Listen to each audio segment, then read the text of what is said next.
are great again. Hold on. Wait a minute. Now, We're coming. Get our check. Cheryl, Morrow, the one, the only, the hair oracle. Well, I think it was Red Dot, and then we also had a cosmetology school instructor in the chat, Miss Denise West, Michelle Allen, Miss Foster. Dang, I missed your name. It's always nice to see Miss Foster in the chat. Michelle Allen, you know how much we love you too. What? About a whole lot of peace. Cheryl, you order that in a bag of chips. Let me do your hair. What's happening, good people? How you guys doing out there? Y'all know who it is, right? It's me, your homegirl, Ladosha, Wright, a.k.a. Key Lolo, coming to you live and direct from Cleveland, Ohio, where it's not quite 40 below, but it is actually feeling quite cold. And let me just say this in case some of you guys have both of your devices. StreamYard just posted that they're having bad connections on Instagram. So if you're trying to watch us from both devices, you have them in your hands. For some reason, it is just not working, but they are working on it. Anywho, thank you guys so much. We are, I believe it's 142 episodes in, right, Cheryl? 142? 142, 142, 142. Yeah. Let me show us that she lost count. I'm doing good. 142. That's right, 142. And again, it's me, your homegirl, Ladosha, right, aka Key Lolo. And then right over there, y'all know who it is, right? The coldest BMF, the coldest co-host on the planet. The one and only Cheryl Morrow, aka the Hair Oracle. I see that sun is shining, so go ahead on. Just go on. I know. She got like, I know. Okay. But in Cleveland, it's pretty cold. LaWanna did a little grocery shopping. I actually, grabbed me some hot cocoa. And in the meantime, I got some lemon water because we're going to be back at the first of the month with Dr. Joy Scott. In case y'all missing her, we are excited, to have her. She's going to be on. She joins us the first Thursday of every month, and there she is, Dr. Joy Scott. She is the official Afro Hair Science YouTube channel, health and wellness nutritionist. So she gave up so much wonderful information. I'm gonna drink my turmeric, eat it right here when we go live, so I can show you all that. Yeah, I'm telling you, Lavina that got me together. She got the whole salon together. I got 2 inches off my rotund belly. Just a little bit, 2 millimeters. Not 2 inches. I'm exaggerating. But y'all get where I'm going with that. So we are 142 episodes in, and this particular podcast is about the natural hair movement versus black hair salons. We want to know what the French toast and bologna sandwich that's continuing to go on. And so that's what's going to be happening today. Also, we do have our ingredient of the week. So in case you are new to the platform, welcome. This is the dumbest, right, Cheryl?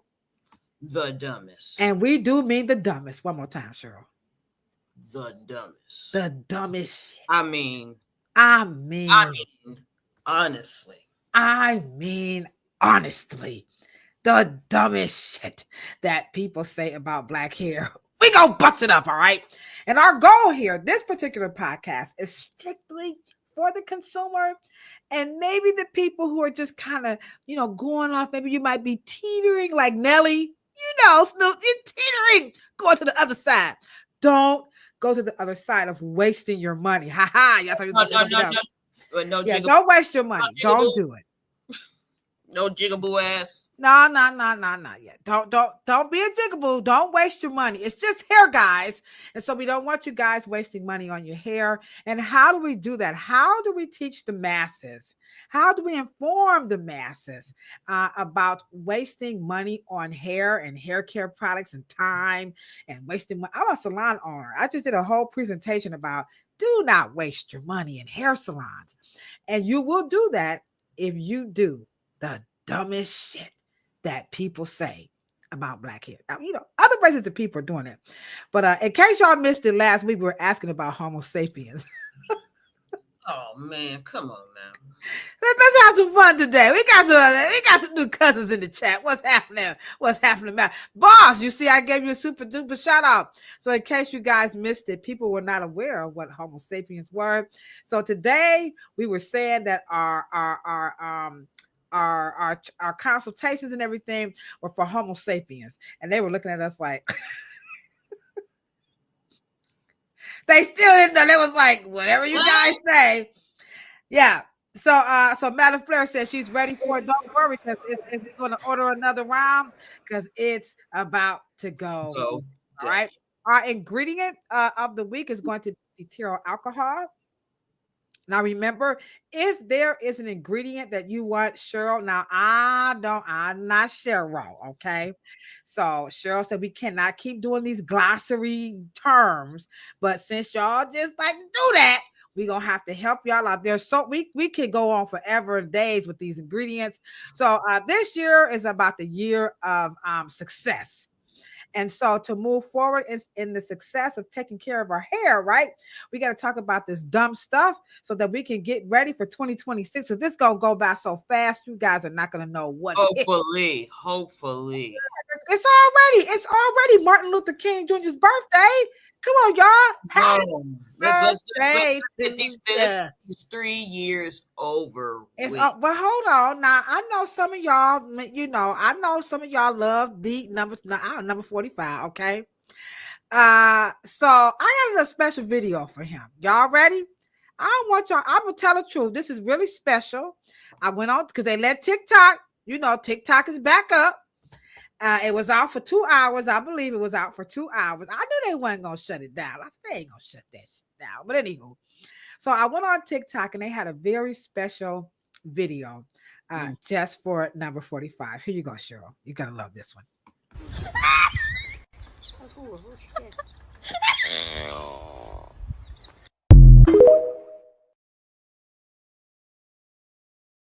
He do got 3 baby mamas. He got 3 baby mamas, right? He a convicted felon, right? He live in government housing, right? And they call us ghetto. IJS, hashtag. Y'all drop that in the chat. Hashtag IJS. Wait a minute. And a fraud. Come on now. Let me play it again. Just in case y'all missed it. Wait a minute. And he was a weekly guest on Funk Master Flex. On Funk Master Flex. All right. Here we go, guys. This is just for number 45. Here you go.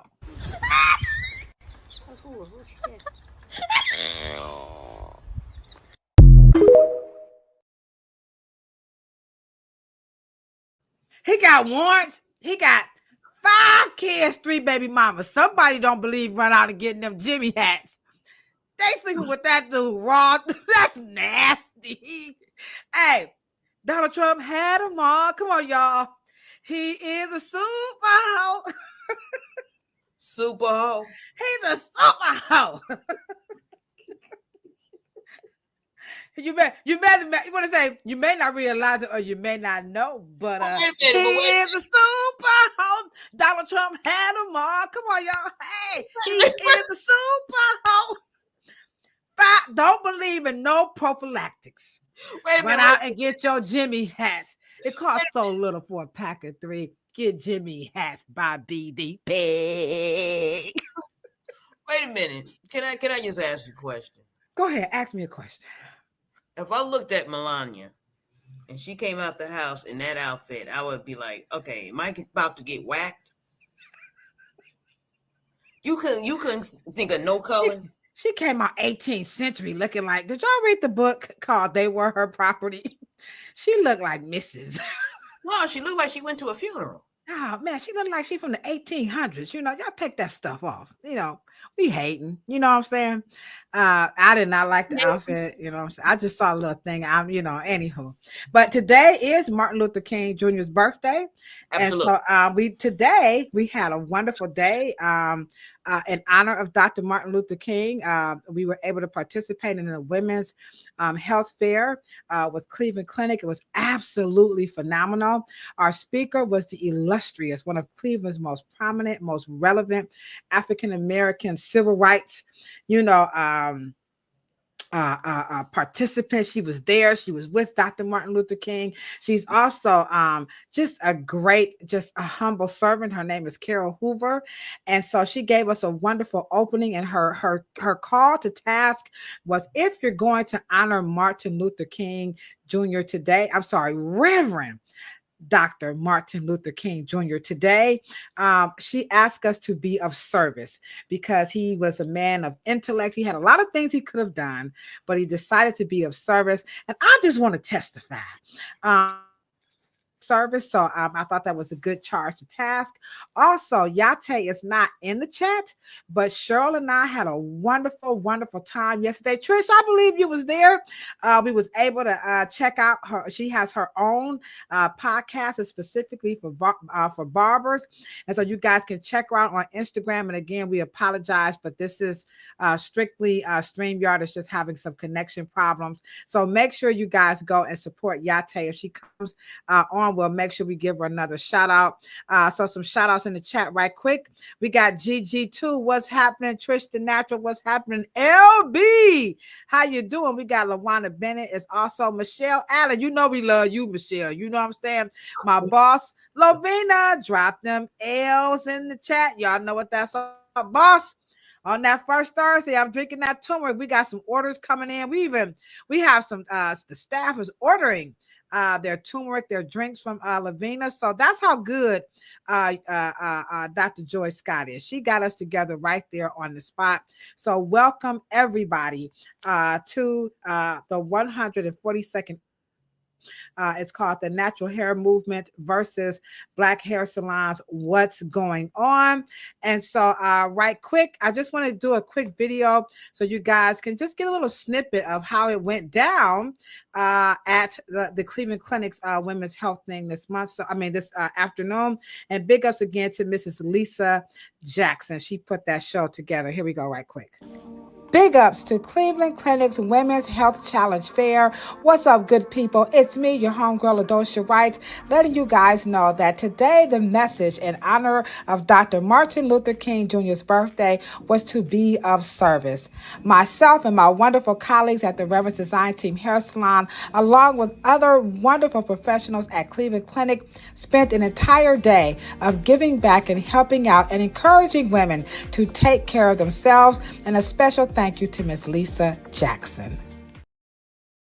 All right. So that was Mrs. Lisa Jackson, and they had it all worked out where you could go upstairs and get a mammogram, get a pap smear, get your blood pressure checked, all types of wonderful stuff. And then as you got your sheet filled out, you received some prizes, and they had all of the sorority sisters there. It was very loving. And then they offered, I was a facilitator for the workshop around mental health. And y'all know that's my love right there, sure. I laid that out. I ain't gonna tell no lie. We had a good time. All right. Some of them might be in the chat. So if you are watching us, because we had them scan the QR code and they were scanning. So we probably up about 20 extra followers. So thank you again, Cleveland Clinic. So if you're scrolling around and you're just watching, welcome everybody from Cleveland Clinic. So Cheryl and I, we are so glad to have you here on the podcast. And again, this one is the dumbest that people say about Black hair. So hello, Facebook, hello, LinkedIn, and hello, YouTube. And again, we apologize for Instagram. Okay. All right. What's up, Dewey? How you doing? How you doing? All right. Trish the Natural. She said she did check out Yate's show. Yeah, it was pretty cool. Yeah, it was very nice. So let's support her. Okay. All right, Cheryl. So and if y'all are, well, I just happen to be in love with STEM and AI. So if y'all want to check out the SD Monitor's musical tribute to Mr. Martin, go on sdmonitornews.com and click on that is totally AI music. SD. I'm putting that in the chat. I'm putting that in the chat for y'all, so y'all can just click Musical the link. Okay, it's a musical treatment SD monitor. Oh, I can spell monitor. Don't worry, guys. I haven't been drinking. News.com. Yes. All right, there it is. It's in the link, and I also put it up there so you guys can check it out again on the screen. SD monitor news. So let's go ahead and hop right into it. Now, before we get started, this is our new platform. We're going to highlight an ingredient and tell you all the good, the bad, the ugly. And today's, yeah, so the dumbest. And the dumbest. Oh yeah, the dumbest. So I got to start off. Let me go up here right quick so I can show you guys. So the actual ingredient of the month, for the week, I'm sorry, is none other than cetearyl alcohol. Okay. So now this was a concern. A lot of women today at the event was like, the questions that they had, they wanted to know about this cetearyl alcohol because they felt like it was contributing to their hair being dry. So if anybody in the chat can just, help us out, if you know what cetearyl alcohol is, please just drop what you think it is in the chat. And Cheryl, I'm going to just share with you some other concerns that they had about the cetearyl alcohol. All right. So one of the biggest concerns was we had about 5 women come through with seborrheic dermatitis. And so they felt that the products that had the cetearyl, the alcohol was drying the scalp and it was causing the scalp to be very itchy. Now we were using the scope. If you look at that video again, and now the scope is not to play doctor. The scope is just for a wonderful experience and it allows you to see your scalp magnify. So we made that abundantly clear that we are not trying to play doctor. So they were concerned about the scalp condition and the cetearyl alcohol. They felt like it was making it worse. So again, if you think you might know what cetearyl alcohol is, please let us know, and I'll just drop the spelling: CETEARYL, and that's alcohol. Okay. All right. Okay, so there it is there. And it helps blend water and oil, says Madam Flo. That's a good. Okay, all right. So that was one, that it was causing itchiness. 2, again, we started off with it was making the hair dry. That they want to have moisture, the suppleness. There were all types of hairstyles, okay?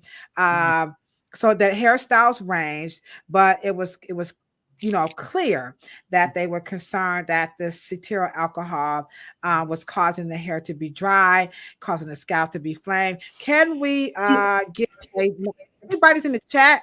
Here she is. There she is. Real Roots. Let's give her a big fat round of applause. We was just praising you. And it's funny, you just came through after we were bragging about how wonderful your podcast was yesterday. I was in the chat like all over the place. So big ups to Real Roots. There she is.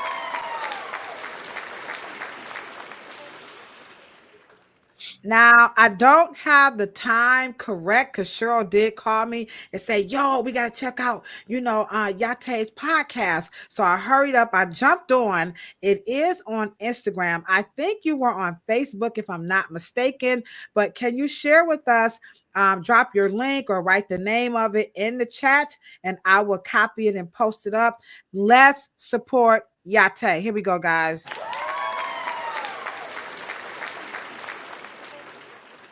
Cheryl and I cannot be the only professionals out here rallying and galvanizing and supporting the people in our industry.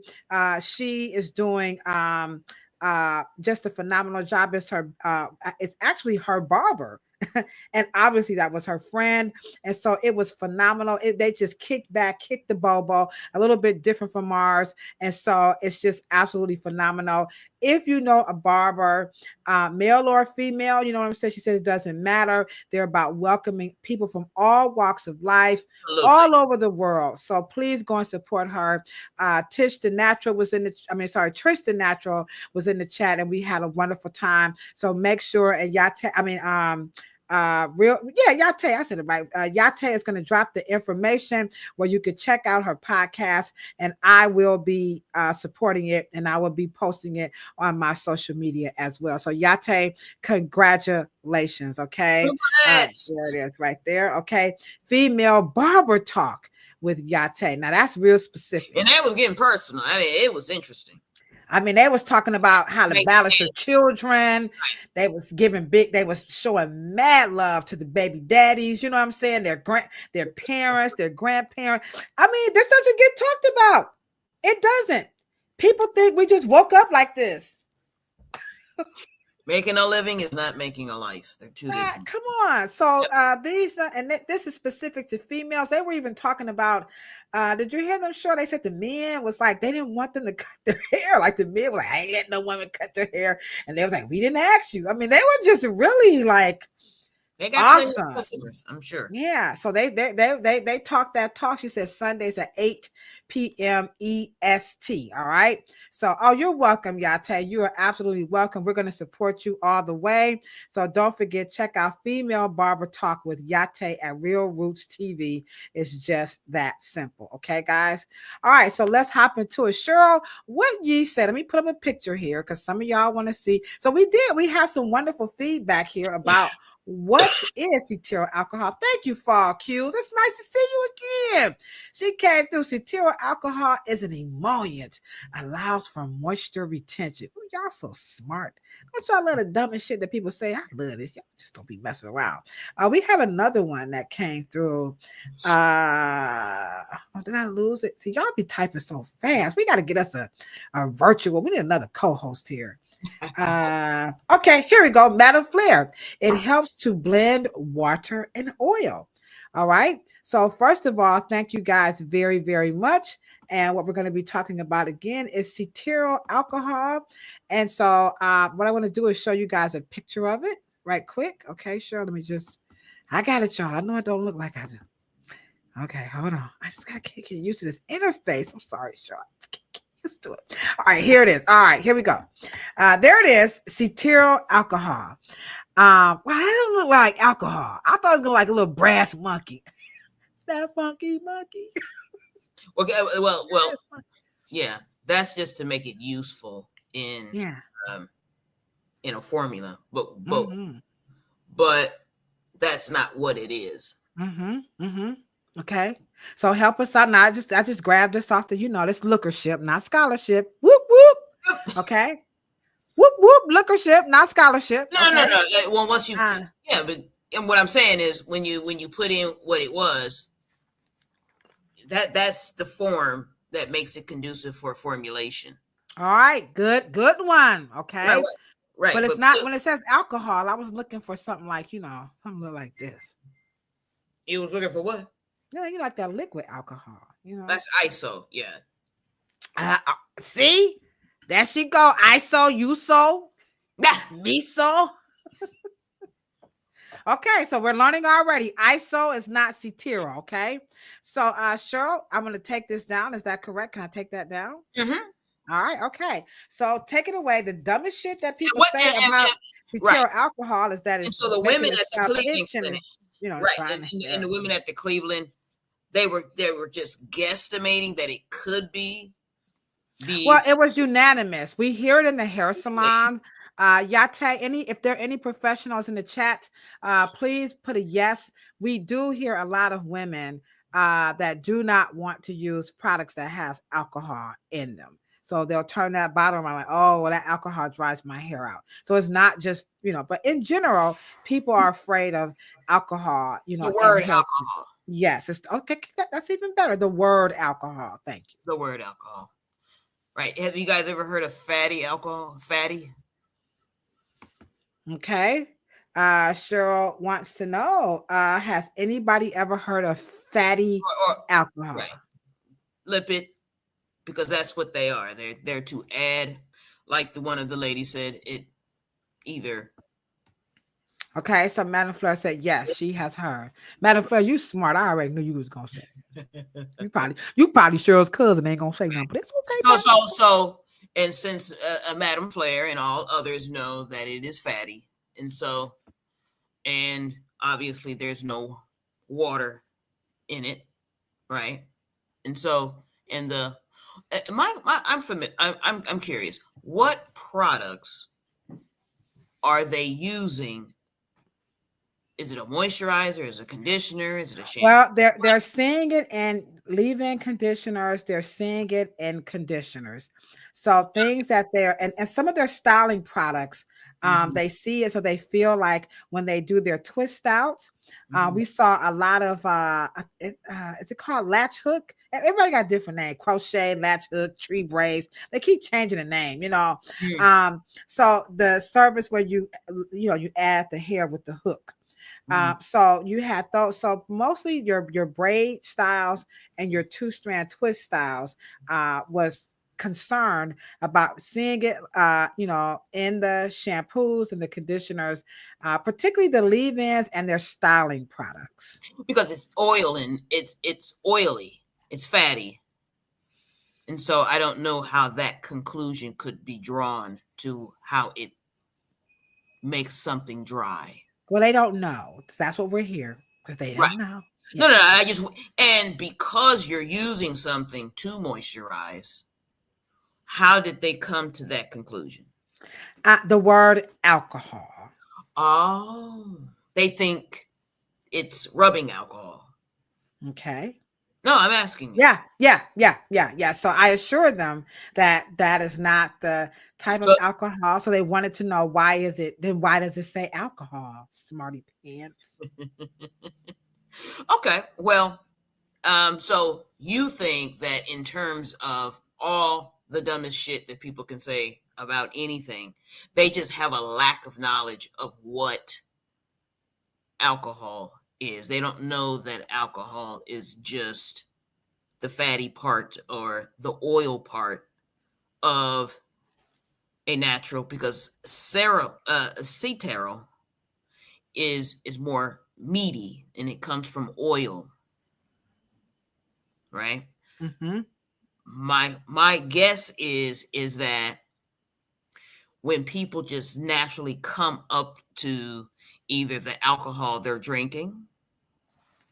Hey, don't be talking about my brass monkey. Right.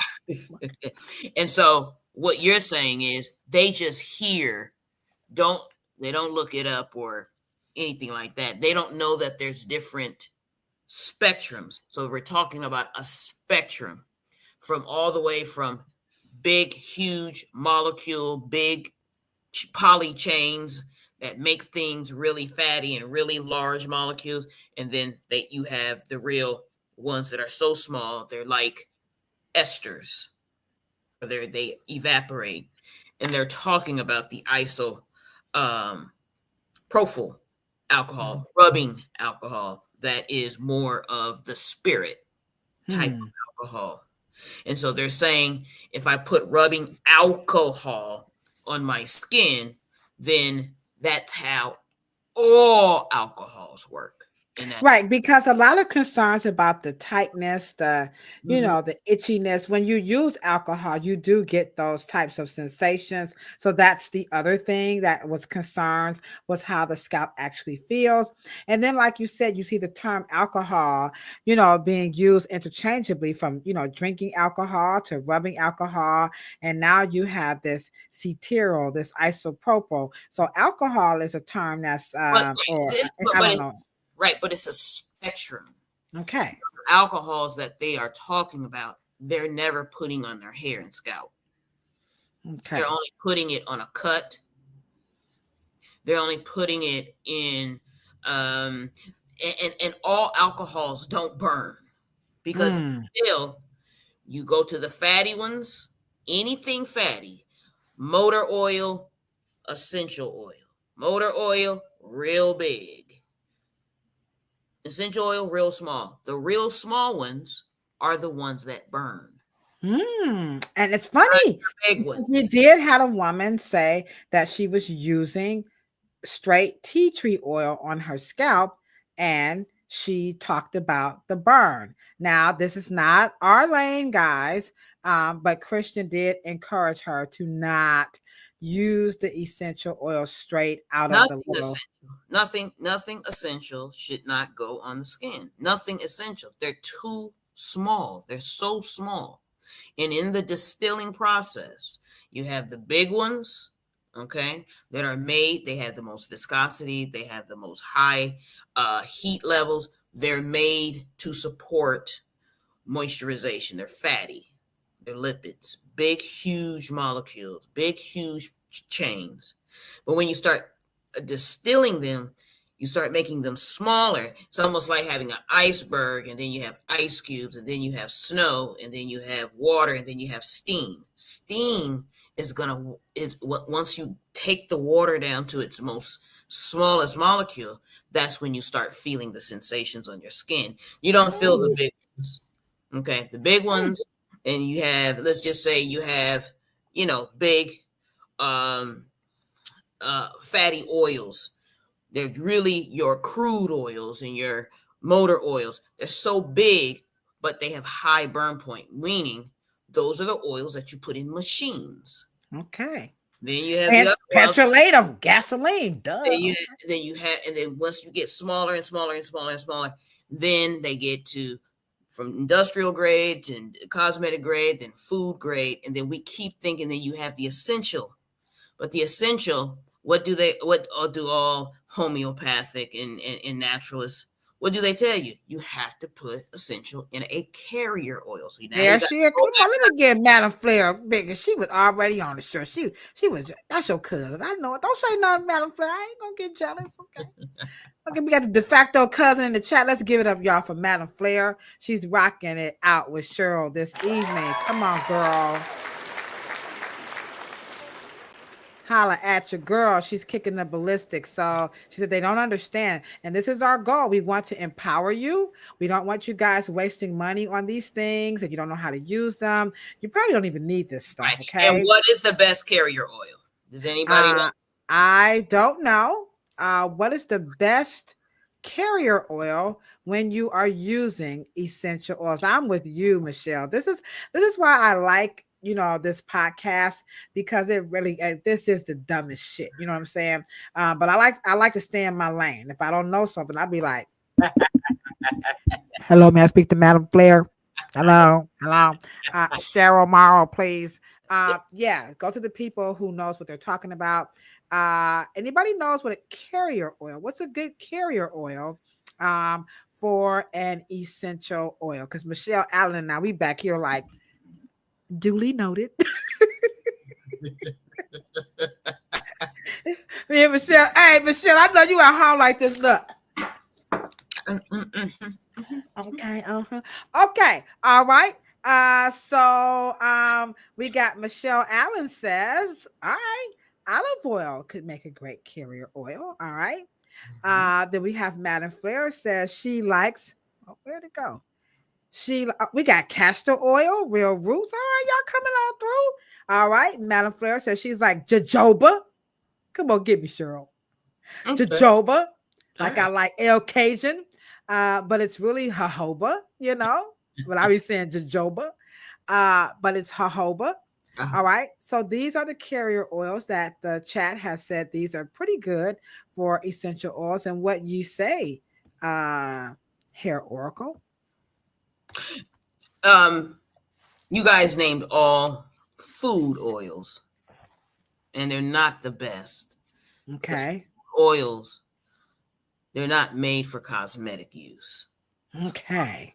But jojoba, I have to say that I would, out of all that's been mentioned, okay, because one of the things, why do people say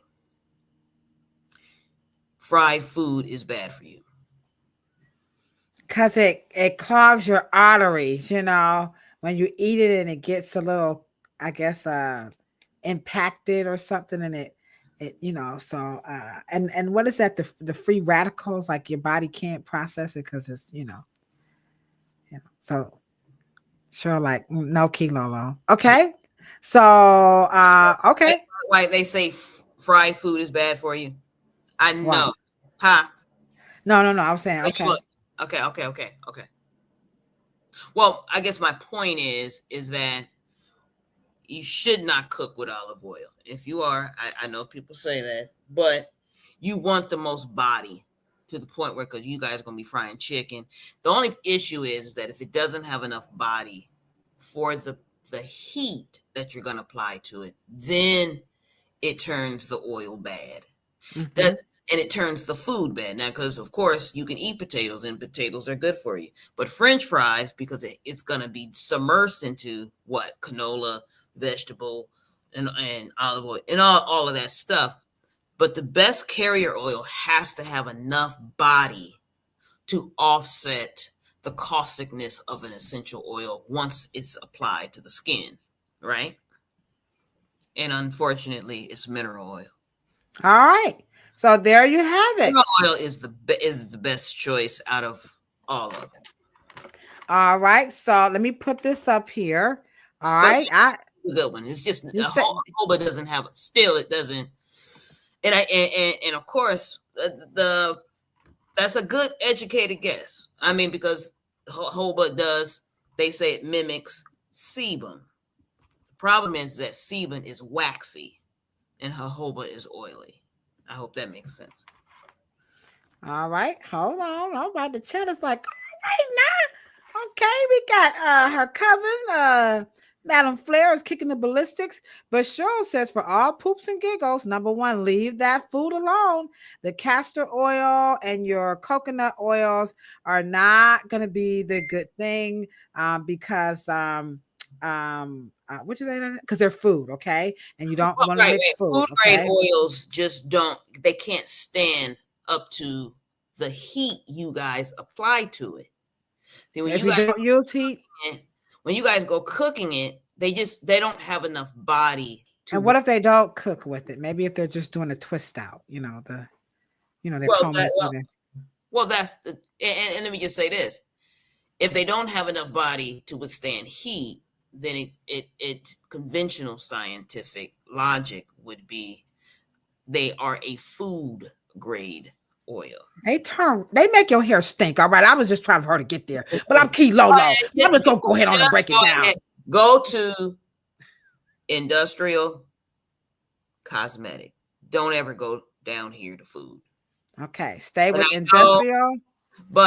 And see, once again, the whole spectrum is natural. The whole spectrum is natural. You guys only think that you guys need to eat your cosmetics. You guys don't want to eat your cosmetics because they're not conducive for cosmetic formulation. They're really not. They're so not. That the spectrum belongs in the spectrum for a reason. Don't make food try to be cosmetic, and don't make cosmetic try to perform like industrial. Yeah, and don't eat your mineral oil, okay? No.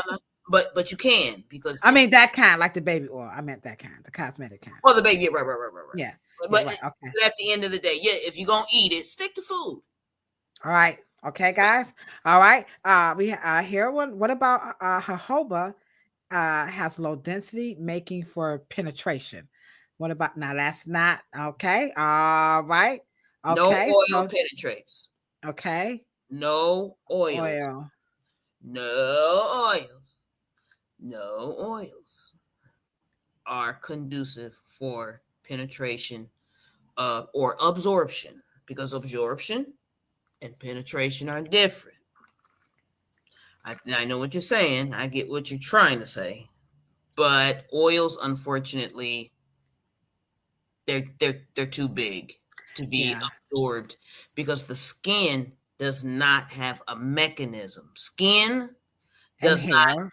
Right. Skin and hair don't have a succubus. They don't pull things in. Skin, things come out of it. Does that make sense? Remember, your skin is the largest organ of your body. Yeah, it is part of your excretory system. How's that, girl? I know I love so. You know what I'm saying? So this is why we're saying if you buy the stuff where it's on you now, but we want you guys to understand, right? That's the money grab. I borrowed that from Cheryl. It's the money grab because they're playing with your senses. Okay, so it's just Oils not going. lubricate, which Okay. means they'll make something flexible. That's why they put the Cetero There she goes. to Here go make your it cousin. smooth. To make it smooth, they stretch. They make things pliable, but they do not go past the corneal, the corneal or epidermis, as they call it. Yeah. It doesn't Yeah. go past Because that. it would have to be, and the other thing too, guys, when it goes below, technically, that's a medicine. You know what I'm saying? For real, okay? So it's not going to do that. And medicines are Synthetic, they're man-made. Okay? water. Water. Sorry, Water soluble. Okay. meds are not oil-based ever. All unless- right. Yes, and you are correct, Miss. Oh, where you go? Come on, I can't say your name. Eleanor, what's up, Eleanor? Well, let's get Eleanor a big old round of applause. We got a new cousin is in the chat. Come on, Eleanor. We glad you came through to join your other cousins right here. Let's put them hands together. Thank you so very much. You are absolutely correct. That coconut oil, it will make the hair stink something real funky. And I'm talking about the DOC funky enough. Okay. So leave y'all, just stay in y'all little lanes here. And it's okay with the cetyl alcohol if you just gotta go. And coconut is very good. The MCT oil, and palm oil, they're very good for cold eating, salad dressings, things that go into the liver. Very good. But you can't keep them around because, of course, the elements in the oxidation factor, they just go, especially if you guys start putting rosemary and foreign objects in it, it doesn't do well. Okay, fall cues went low, but y'all just, man, they All right. we about to turn it to the scientific because we ain't even got to the topic yet. Y'all becoming harder than hard. Not one bit soft, courageous, and contagious, so you better break north. What a great way to celebrate Dr. Martin Luther King. Absolutely. I'm sorry, the Reverend Dr. Martin Luther King Jr.'s birthday. And rock it out with your America's favorite podcast about Afro hair. It's me, your homegirl, Ladosha, right? We got Cheryl Morrow here. We got fall cues coming through. Coconut oil and cosmetic, that is an ideal choice. And it's the only oil with a protein chain, which can help absorb through the cuticle layer into the cortex. Now, hold on, fall cues. We're going to help you out because that's what we do. We're going to liberate our people today. So, Cheryl, let's help fall cues out with the protein chain, which can help absorb through the cuticle layer into the cortex. Doesn't happen. Molecular weight, baby. Well, I want people to understand if we're going to want to use something natural, then we also have to use natural thought, logic, scientific. We have to understand that these oils have laws. All chemical elements have laws, and they don't do things that water does. And even water has a different relationship to surfaces. Oil has a different relationship with surfaces. Even when you even apply oil with heat, it still does not make it small enough to be able to go underneath a cuticle. Because in fact, their cuticles are not openings. Y'all thought there was a hole underneath the cuticle? There's no holes, right? I just wanted to bring up those the chains that you're talking about, just so you guys can kind of see some molecules here, just so you guys can, get a visual when she talks about the laws of oils and the laws of how molecules and things work when you're doing things that are synthetic and things that are natural. There are laws that goes with them, and the protein, the outer layer, which is what is a keratin layer, which is what the hair is mostly comprised of. All right. Which is also what your fingernails are made. Your fingernails cannot, if you stick your fingernail in some water, it ain't going. It might get soft, right, Cheryl? The nail can. Yeah, it won't absorb the water. Right. That's because it's submerged, right? And the water molecule doesn't ever, evaporate. Your hand is always submerged in water. But the moment you take it out and the elements get to it, such as air and temperature, it begins to turn, to have an osmosis types effect. It begins to dry. And then your nail hardens again, right? Unless it tears, and then you just cut it, remove it. The point is that oils, it will never behave the way you cosmetically want it to behave. That's marketing. That's the jargon, right? Now, the point is that can we cosmetically treat a hair strand to make it more permeable and more flexuous? Yeah. Or after the chemical treatment, can we make it more porous? Yeah, but the porous doesn't mean that we're lifting a cuticle and then it has a gateway into the bond area, such as the cortex. That it doesn't mean that. Yeah, it won't. And if you try that with the hair, you will not see anything transform. If you have a microscope, you can buy these things on like Amazon for like $25. You can actually, they're wireless. You can put them on your phones, and you can just actually put it on top of the hair, and on everything you will not see that science, if you will, take place on the strand. You might see the strand look different, right, Cheryl? Because you put something on top, but it's not going to penetrate. Or the hair won't absorb, because the fiber itself is created to protect that cortex. It doesn't want you to get to that core. Now, if you put this powder lightener, that's a whole nother podcast, okay? I mean, if there's a chemical transformation, that means that you are either enhancing it to make it better, regardless if you're denaturing it.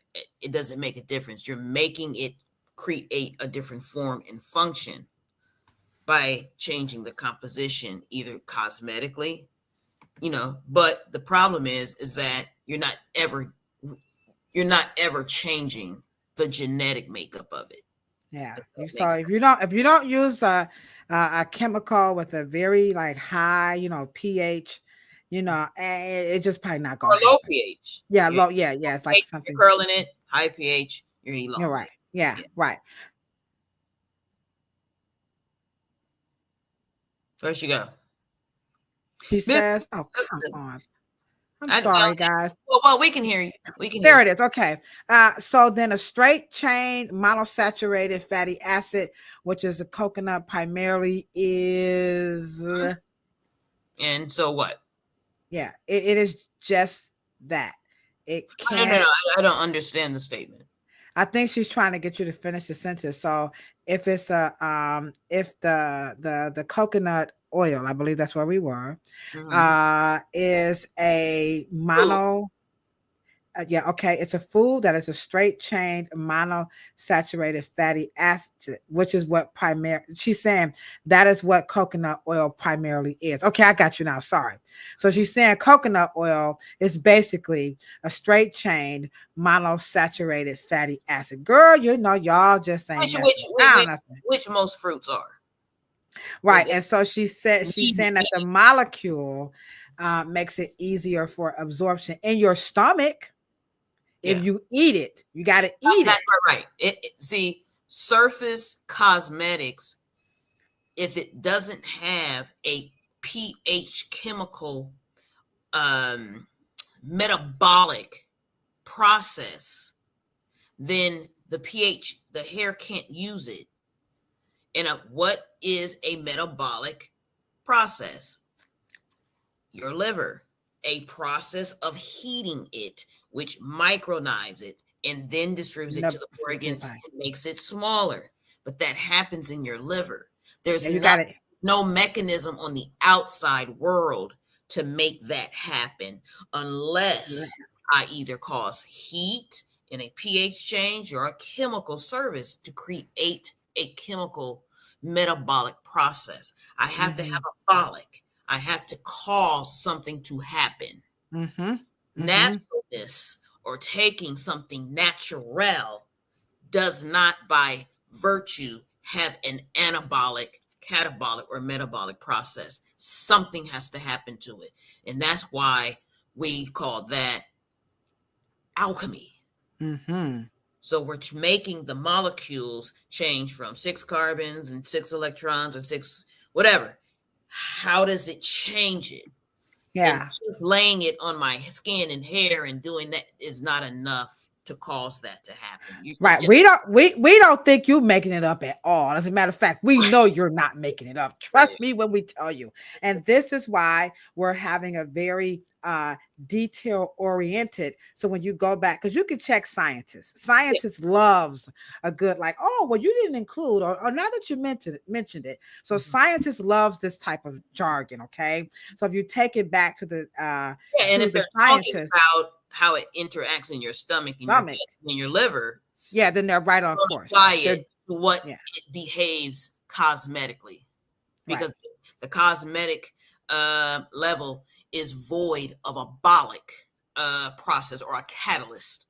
It needs a catalyst. It needs to work. And we do that in the cosmetic world by switching and transforming the pH. Right. And so that's what she said. You got to have some type of a chemical or some type of a heat or something. And so bolic, of course, you guys are getting it now. Right. It's got to move. Right. It's got to happen, because in nature by itself, no, it's just going to sit there and chill. Okay. So this is good. Let me give everybody a big round of applause. Fall cues, you coming through. We appreciate you guys. I mean, extremely. And I just keep messing around with this interface. I'm going to get it, y'all. Sure. Hit the clap button. Here you go. Fall cues. One more. Y'all put them hands together for fall cues coming through for us.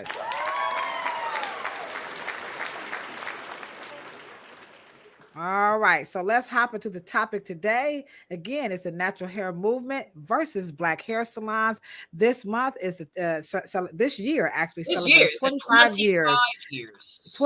years of the natural hair movement. And so we're just going to unpack some of these craziest things that they said. So again, it's all about liberation, saving time and money. So here is going to be our first video today. It's going to kick it off with what's happening with that natural. I love these two sisters. I don't know if they're sisters, but sisters, if you know what I mean. So here they go. This is the natural hair warriors. Child, we was just talking about the natural hair warriors. Don't let one of them see you with straight hair. They gonna think you anti-black, anti-fro, you hate your blackness. Don't nobody got 5 hours every weekend to wash, detangle, untangle. Need that quick silk press, wake up 2 seconds, done for the day. Convenient. Them natural hair warriors think you done hated yourself, hated your generation, your ancestry. All right, so that's there right off the rip. And they're so pretty, they're so cute. They're adorable. They said that natural hair mover's gonna say, if you straighten out their hair, you the most anti-blackest. So let's kick it off again. Is that a silk? You ain't black. So again, what is it about the whoops? Sorry, this is I'm sorry, guys. Whoops. Okay, that's the Instagram people trying to let me know it's trying to connect. So again, we kind of talked about it a little bit last week, but if we could just move the conversation a little bit along past this, why is it again that the straightness is considered anti-blackness? Is it do we know what that is all about? Well, my whole thing is, so let's say you have the ones that are Afro, right? And if you stop at this, you still black. Now, even though you went from this, but it's okay to go from this. So what if this is European? What if the big curls are European and your hair is black? Well, now then what do you do then? If you want, in other words, as long as you have some curl, the curl we have unfortunately put unwarranted expectations on the coil or curl itself and not the person. So now when you take away the curl, so the curl now is the identifier of all Blackness. Not the person anymore. Not the skin tone, not the features, not the culture, not your language, not your ideology, nothing. It's also the identifier as natural. Right. Because we do, I don't know about other hair salons, and Yate, you can let me know if you get this too. We have people, it didn't used to happen, but maybe in the past 10 to 15 years or so, people are asking, do you specialize in natural hair? So something about the coil and the curl and the wave or the texture that is. Now that's become a specialty. Now just imagine, walk with me. We are all born of African descent. We're all born. All white folks are born natural. All Indians are born natural. Everybody's born natural. What natural hair care, a Y2K hair movement is asking you to do is that the look of your curl pattern now defines you in class, culture, loyalty, in your identity, not you, the person. Okay. And so to have a movement based on that, now let's say if you were to keep it coil and you are blonde and you want some blondness in there, color no longer is a cultural identifier, and definitely not based on your loyalty to the race of people that you belong to ethnically. Now just nappy. That's the identifier. And they don't realize that they just lowered us one more time. And so here we go again. But here's the neuroticism. This is neurotic, right? However, if you go from 4 to 2, you're good. And that has been to get your curls, because at the end of the day, if I ask any Y2K person, let me ask you, Key Lolo. And we I'm ready. Curl definition Aiken and Germain to straightness? Is curl definition Aiken to straightness? I don't think so. Then why would you need to define your curls? That's never happened in the history of man. Drop the bomb. Cheryl be coming to her. Hey, Michelle Allen, why'd you do me like that? Let me just drop the bomb right quick. You see, Michelle, where your cousin at, Madam Flair? You see how she just got me real good? I'm about to drop the bomb right. Where the bomb at? Where is it? Here it is right here.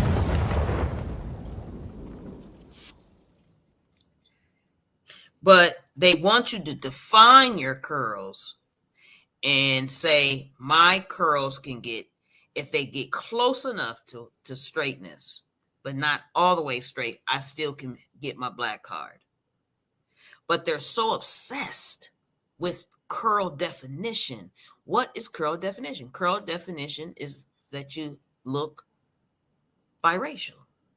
Curl definition, and even the curl in the biracial. Yeah, let me just get some love. Let me just, let me just get Kilolo. See, I'm thinking that the curl definition is showing you what the hair can do that they didn't know it could do because they didn't like the afro.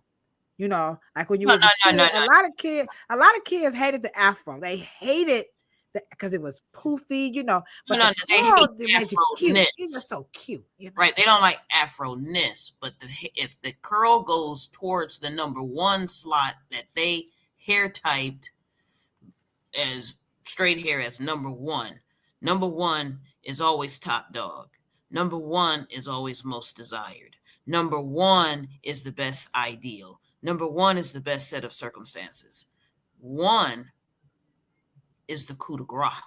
How many people agree with that? I think they was just saying it was just straight. Okay. No. No. Okay. Come on, chat. Don't y'all fall asleep on me now.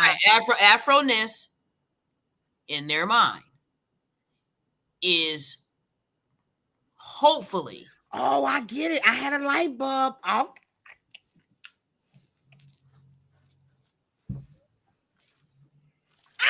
I'm feeling that. Come on, hit that heart button. I see what you saying. I see you. I be real superficial. I'm talking about I be.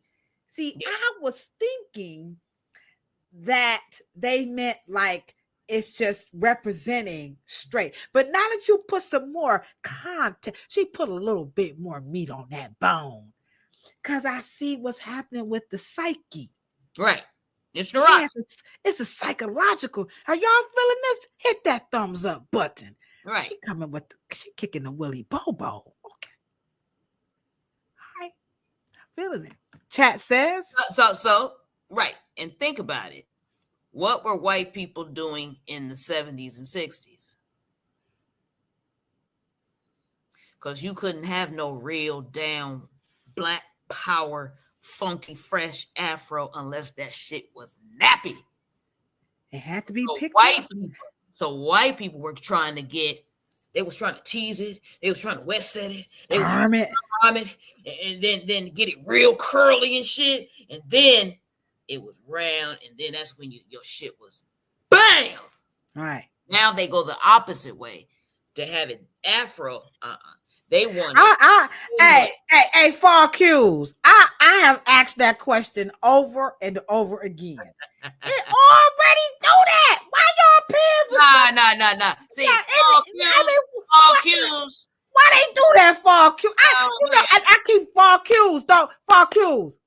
I swear, I know you just rocking it out with us, but baby, I never thought in a million years black people would fall for that. I'm like, how you gonna make my hair? It already do that. What wait you a minute. talking about? Wait a minute. And girl definition. What you talking about? Wait a minute. And then they gotta have special tools, and they gotta have it gotta be real waxy. They gotta get that brush. And then they say, see, your curls can do this, but those curls are not, one, natural to you.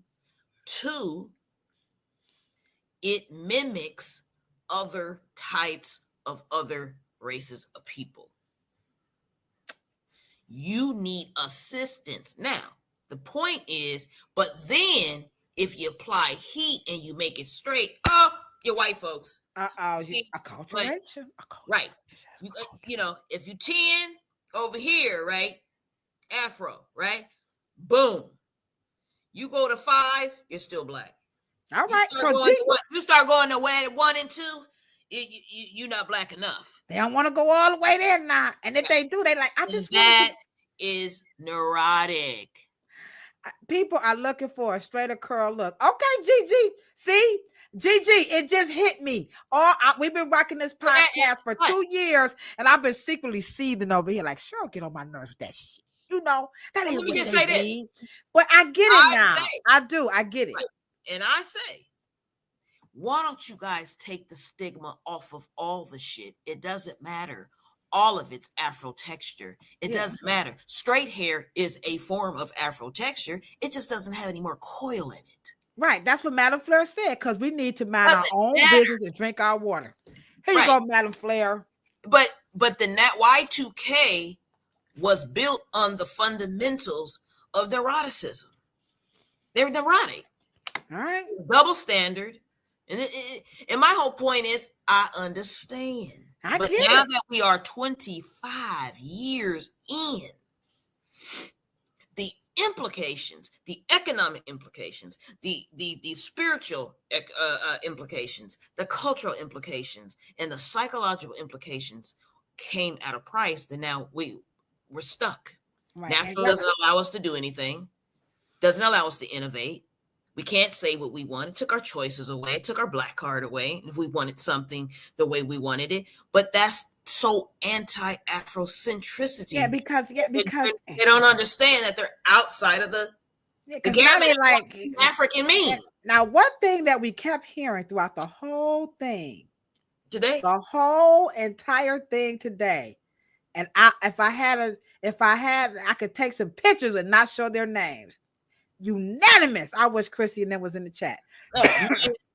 Was I'm not combing my hair. They are very anti the comb. We went over that. I'm going to come back to it, but in essence of time, just in case we run out of time, I'm going to come back to it. But I got to get to this one. I got to. This is what we're hearing also in our 142nd episode, the natural hair movement versus the black hair salons. The problem that the natural hair movement, or another problem that the natural hair movement truly had with hair salons, is that when they went natural, here we come with all these girl, your hair ain't combed out. Girl, your hair too hard to comb. Girl, that's going to cost extra. Girl, you taking up too much of my time. So we wanted to just start charging, and we were very poor in communication because we were so used to relaxed hair and putting people under the dryers that when people came in with their quote unquote natural hair, non-chemically treated hair, we began to charge and penalize them. So here's a video that captures her concern and her gripe with the cosmetologist compared to the natural hairstylist. Here we go. Poor communication, and y'all charging too damn much money.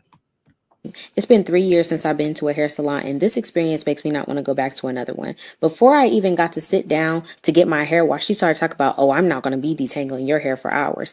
It's too long. It's too thick. No, when I called to make an appointment at 10 o'clock for the week, let me add, not even for today, you never asked how long or thick my hair was. You asked what service did I want. I told you I wanted a blowout. You told me to be there at 11:30. I was there. Then she goes on to say, I'm going to have to work you in between my client at 1 because this is going to take a long time. Between her doing another lady's hair, she starts talking about next time you're going to have to come wash and detangle because this is an inconvenience and time consuming. No, I'm not going to wash and condition and do whatever else to my hair before I come and pay you to do the same thing over and over again. My hair is not unruly nor unmanageable or unnormal, as she added. This is the hair that grows from my scalp. This is the hair that I take care of. I trim my hair regularly, and as y'all can see, my hair is very healthy. Very little needed to come off. I got... She read her. She was going in it. But she has some good points.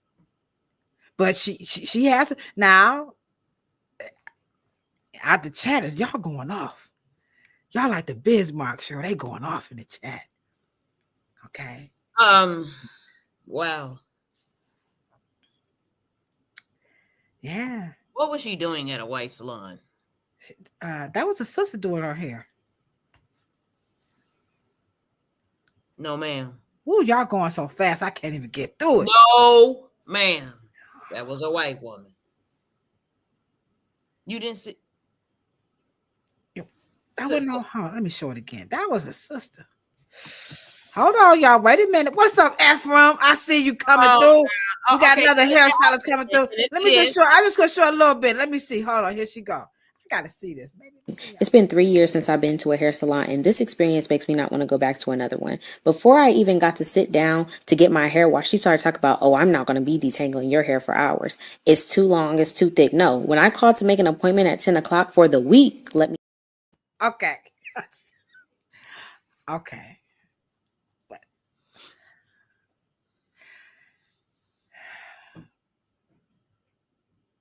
But let's just keep it 100. Okay. That is happening. I'm gonna go ahead on. I'm gonna tell the truth according to proof. Please do before I go. Come on. Okay, now sure got to take it in.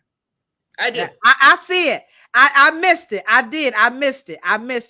I didn't see that she was white. I missed that. I thought she was light skinned. Anywho, Frida, they know I'm from the projects, okay?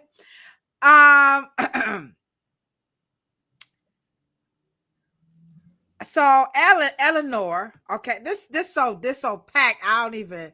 Okay, y'all come with it. Y'all come with it. Okay, all right. So this all should be explained and understood with the consultation, and apps don't consult. Come on, baby. Come on now. She come on. Doesn't matter, they're doing the same thing. Sisters are doing the same thing. What we got here? OMG, we got to do better. I don't charge a difference. It's like penalizing for too much hair, giving someone more density or tighter curl pattern. The conversation sounds like like a white woman.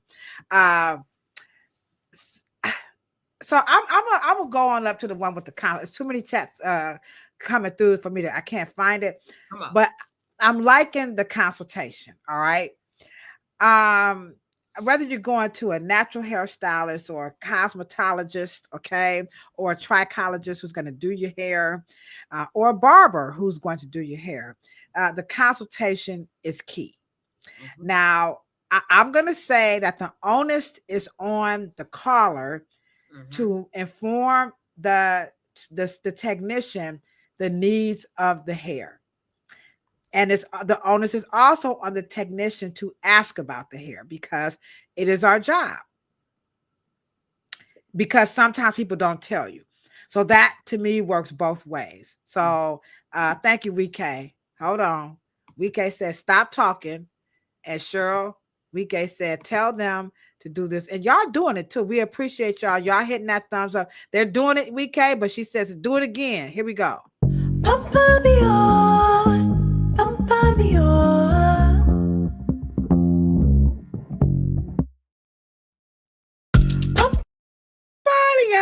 All right, our de facto co-host, there she is. Wike says, don't forget to hit the like button. And by the way, subscribe, share the content, because the channel is truly, truly growing. So the first part of that, I think, is the onus is on both the professional and the customer. So sure, we're just going to chop it up. What you say about the lady was like, you know, you had all this hair. You ain't tell me you had all this hair. And so I'm going to have to split your appointment in half because I didn't know you had this much hair. And she was like, no, you ain't. You should have asked me. You didn't ask me. So you're going to do my hair. Forget that other customer. So what do you say about that? Off the rip. Let's go there.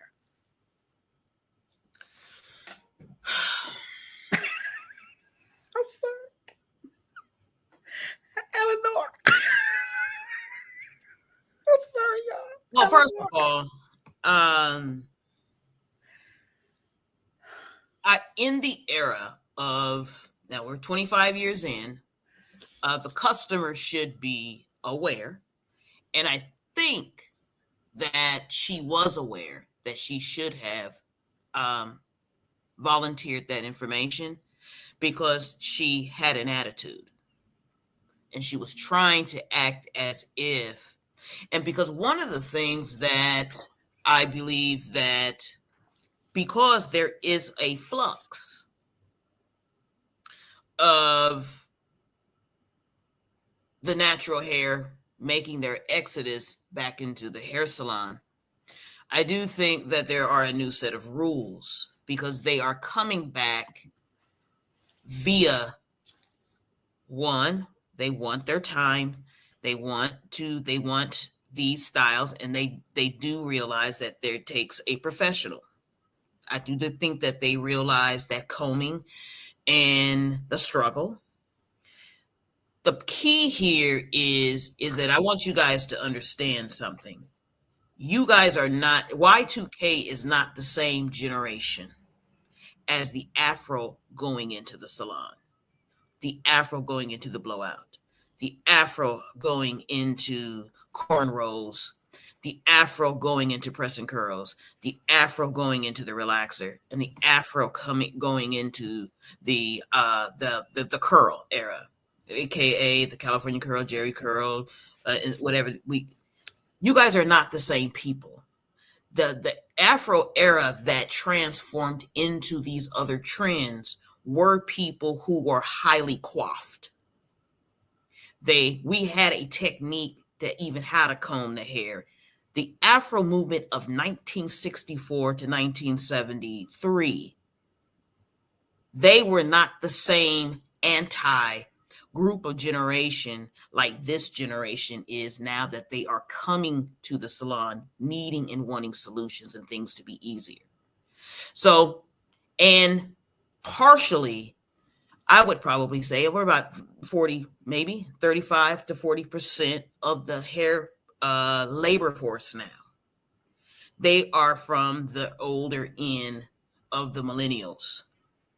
And so my generation, if and older, that maybe is around the rest of them, 50%.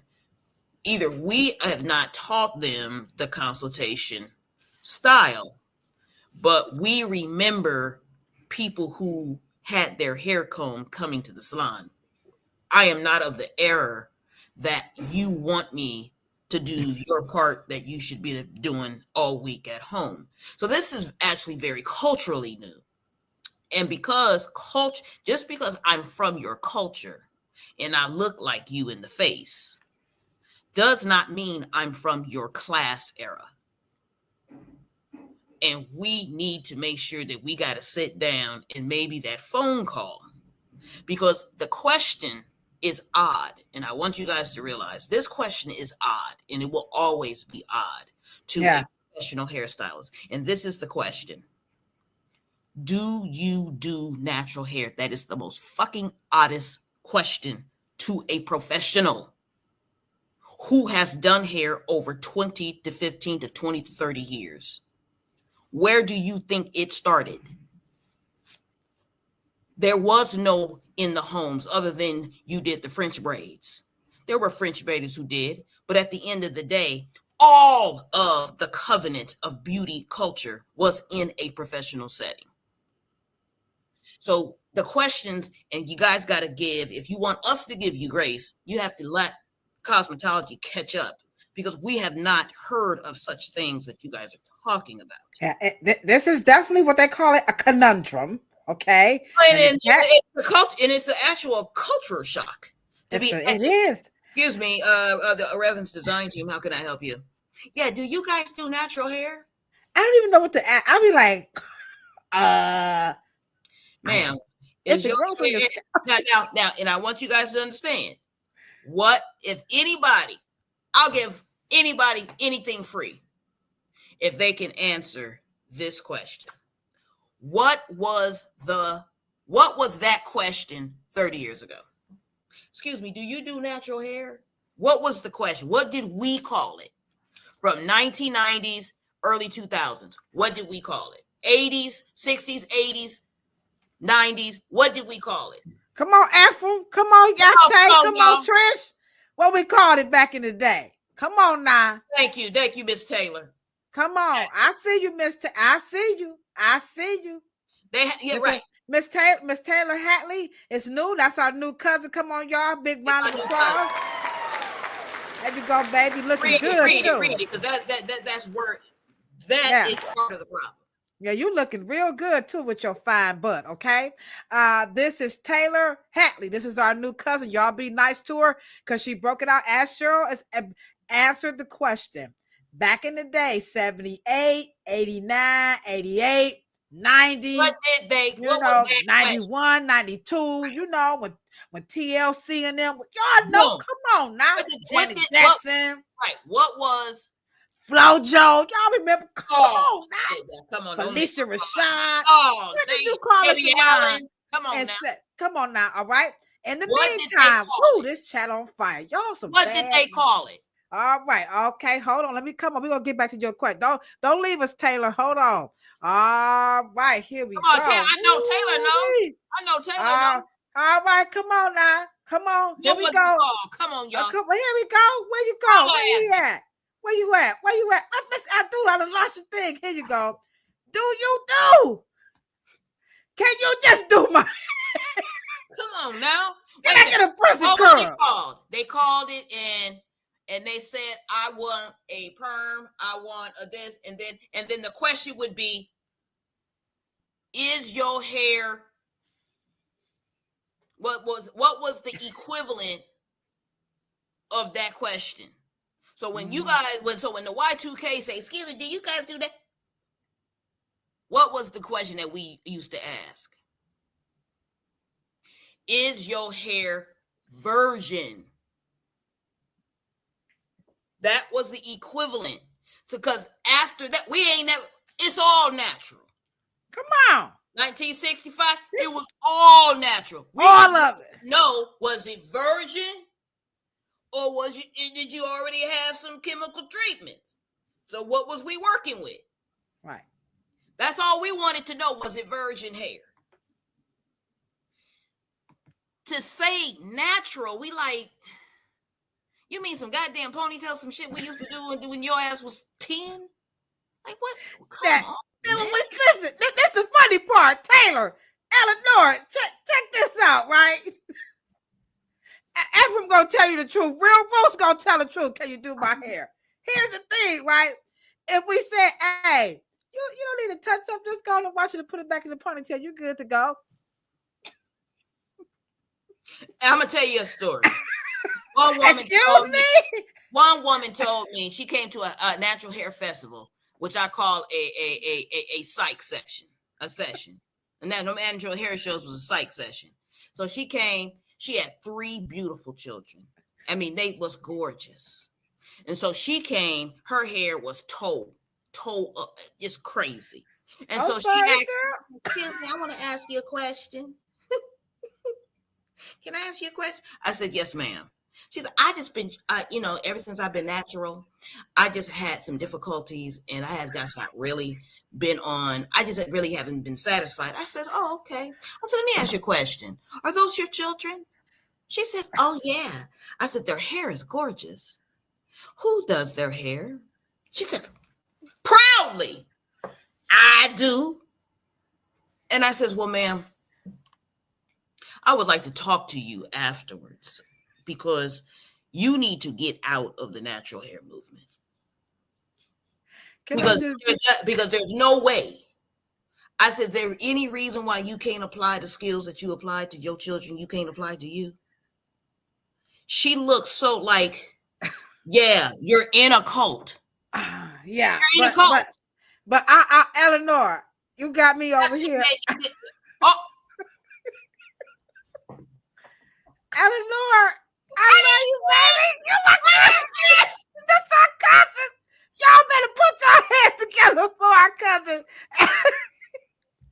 Eleanor in this chat, she like the skinny boys. God damn. No. I mean, can you drop the bomb? Oh, let me drop the bomb right quick. Hold on. I'm sorry. Get my hand. Here you go, Eleanor. That's one right here for you. Please and thank you. Please and thank you. Please and and here thank we go right here. There you go. Drop the bomb right there. Eleanor, I'm going to put Cheryl. Natural meant you didn't. Okay, natural meant you didn't wear weave. Anything, like, come on now. And do you know how much under that? Everything. Come on now. Here you go. Here you go, Eleanor. This one for you. Stop. Hammer time. Come on, Eleanor. That's what it meant. And I only get hammer time. Cheryl get the hammer time, but we got to give it to you, Ellen, because she kicking the ballistics, G. You guys got to stop falling for the okie doke. Get out of the cult. All they going to do is continue to take your mother food plucking money and your time. I mean. Wait a minute. And because the MAGAs and the natural hair, come on now, y'all. Y'all got to stop. Now, you fell for it, and you can't handle it, and then you come in the salon with demands. You gonna do my hair, because you didn't ask the right questions. And then you're gonna sit up there and get and wait a minute. Why would you want somebody on your head that doesn't and that's resentful, that you actually are allowing them to give you more time that they weren't originally willing to give you? Come on, Trish. That tone is not about unity. This will continue to be divisiveness. You don't let these people in your hair with that type of tone and saying something. Ain't nothing wrong with your hair. All I got to do is say what? I don't know how to do it. Let you go home. No matter how you come in there. Because this is what I say to my guests, right? Now, if the hair is like matted, because some people do have situations, they got sick, all types of things, that's a whole other conversation. But just because you have long hair or whatever they're going to call it, an unruly, I don't even know what, you know what, then why do you have the license? You know, or why are you calling yourself this natural, you know, hairstyle, like something special? Ain't nothing special happening. I mean, you can call yourself whatever you want. But like Trish is saying, all you're going to end up doing is the divisiveness is going to continue, and you're going to just continue to pay more and more money. I don't mean this in a very disrespectful way. And let me just to make sure that Miss Trish, I understand her, because I want to make sure that she ain't talking about our tone. Because one thing that that educators, experts, and teachers are supposed to do, they're supposed to stop you. And let me just say this, great mentors do not care about your personality. They care about your behavior. Because at the end of the day, if she keeps going to that kind of hairstylist, she's going to find people. And let me just say this, and let me be clear. I believe even if she would have gotten a good consultation, she has the texture that you have to know what you're doing in order to give her a silk press the way she wants it. You can't take that with the round brushing type of heat. Mm-hmm. And you overheat exercise that texture that she had and that young lady has in that video. It's not really designed to be super straight unless you know what you're doing. And let me just be clear. That is a she said she only wanted it stretched out. Well, she didn't want the silk press. She just wanted the lady to stretch the hair out. I don't know what she's going to braid it up. You know, that part wasn't in there. Well, here we go again. Even if this generation fought for 15 years to not apply heat at all.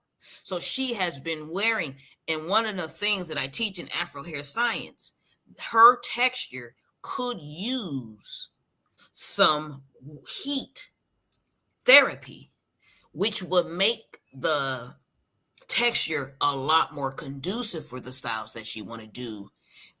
Maybe not often, but when she does want to wear her hair straight, it is conducive for that. Because the way she does it, if she does it every other 6 months or a year, it's going to go back into a very crunchy, real state. Yeah. And the only way to undo that is to literally get somebody who knows how to really press and curl. Right. And not only that, the other thing that's going to happen is if you continue with that type of regimen where you're using water to do these twists or whatever, these protective hairstyles or whatever, what's going to happen with that hair is that the feel, because it's going to start to feel like it's got comet, a little gritty. And that's what they are confusing as natural. No, it ain't. Yeah. It ain't supposed to feel like that. Right. You're natural. And let me just, sorry for cutting you off, Cheryl. And then what they want to do is they want to put something on it to moisturize that grit. Right. That brittle. That's a hair disorder. It's called fragilitis corneum. That is an actual hair disorder. That's not natural. And so people confuse that and they think that's how the hair is supposed to feel. Granted, textured hair, Afro hair, you know, it is supposed to have a texture feel to it. When you feel that little grit and you start talking about some fairy knots. Yeah. Absolutely. Did she freeze? As well as anti-salons. She's saying just educate people with common sense. So yeah, I had a feeling that's where you were going. But to Cheryl's point, if you are not doing the right thing about your hair, it is our job. It may not make you feel good, you know. What I do is I'll ask a precursor. I will ask, do I have your permission to just get pure and unadulterated up on this? And let's be clear, you know, and there is there's just not one way to do this, especially when they're a new client. They're not your client. They're not a recurring and revisiting. They're not locked into your your family roster of clients, and you don't see them, and you haven't seen them for the first time, and it's kind of like a hit and miss, and I understand that, and I hope, because Y2K natural people have to give us some kind of space to be able to determine, because I have an occupation, and I am trying to do to work efficiently, and I'm trying to set my books and my calendar and and all of my business things. I do not want to give you an extra hour for a certain amount of price if I gave it to you originally. Mm-hmm. This is a business, right? And so, but to have her defiant, Right, with that woman's time was to me, because the to your point, now there are a lot of cosmetologists in the chat, and I think what the people who come with the hair like that, what they don't understand, to your point earlier about the business model of a hair salon, a barber shop, not a natural hair salon, but a professional hair salon and a professional barber shop, is that you come with that hair combed, just like you go to the dentist and your teeth is brushed. I have a dentist and I have an orthodontist. I would not. I've seen them send people out. Girl. No, go and brush your teeth, because I'm not doing that. They're not. I see both of them. Both of my orthodontists, Dr. Deloach, my dentist, Dr. Walker, I've seen both of them tell people, no, ma'am, no, ma'am. Doctors don't allow, let me get finished. Doctors don't allow it. You're not going to the doctor. Now, if you have a mental condition and you can't take care of your private parts, but if you go to the doctor, you get up on the table and your buttocks not clean and your vagina, all that, no, they are not going to do the examination. So now what we don't have, to Cheryl's point, is we haven't had the training to bring newer and older stylists like myself, because this is new for us. What do you mean you come to the salon and you ain't combed your hair in a month? That's just, so we have to ever so gingerly, because to Trisha's point, we don't want to be insulting.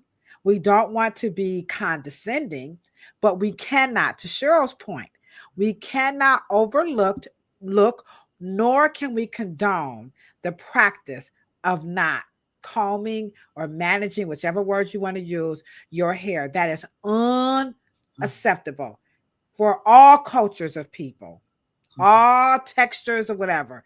You must, and it is our job as professionals to help mitigate that without, to Trisha's point, being insulting or condescending, but we can't overlook that and slap a fee on it. And we can't do that. Because what it's doing is turning our obligation and our oath of public safety and our safety, but it's also making us anti hygiene. We can't do your hygiene for you in your grooming. We are your hairstylists. We make you, we make you, we give you the style of your desire. We correct problems.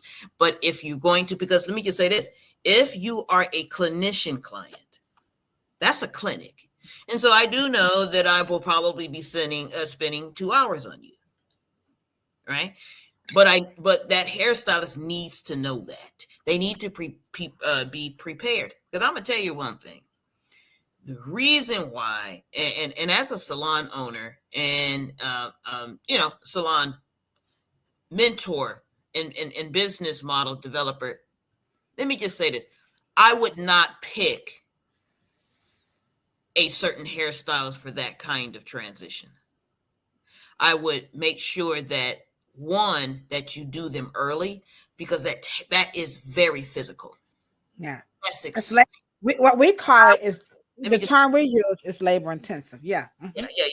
But so you don't want to do that in the evening. Don't catch a hairstylist in the evening. Do not book that in the evening. You want the best of them. And so if there's in my salon, and to make sure that the receptionist would not book that kind of labor intensive, you're exposed to heat, you're doing the same motion for about 2 hours, and you transit, that's very taxing on that hairstylist. So, but and like Trish said, you want to be doing that kind of service happy, and you want to do it while the hairdresser has the most optimal energy. And so that one is from 9 a.m. in the morning till about 1 o'clock. You don't want to right. And to Fall Q's point, some professionals, or on both sides, natural as well as your cosmetologists and barbers, they can be condescending to clients, and they call it being real. And some of it, to Cheryl's point, it will have a condescending undertone, no matter, because it's kind of like your breath stinks, I mean, no matter how I say it, it's not a comfortable feel or body odor. No matter how you say it, it's not going to feel good. But the response, now you could say it, Fall cues, in a very nasty way. But some things just have to come out, and the goal is to try to find something, as they say, make it make sense, so that the person can be inspired to be able to manage this themselves, because there's no such thing as hair that you don't have to do. Because like Cheryl said, that's personal grooming, and it is our jobs as barbers and cosmetologists to help navigate that home hair care, so that you're not wasting money and time for things that you can't do. Because if we have to give you that special attention, that's going to truly cost a lot of money. So you want to do these types of things at home. Right. I'm with you, Taylor.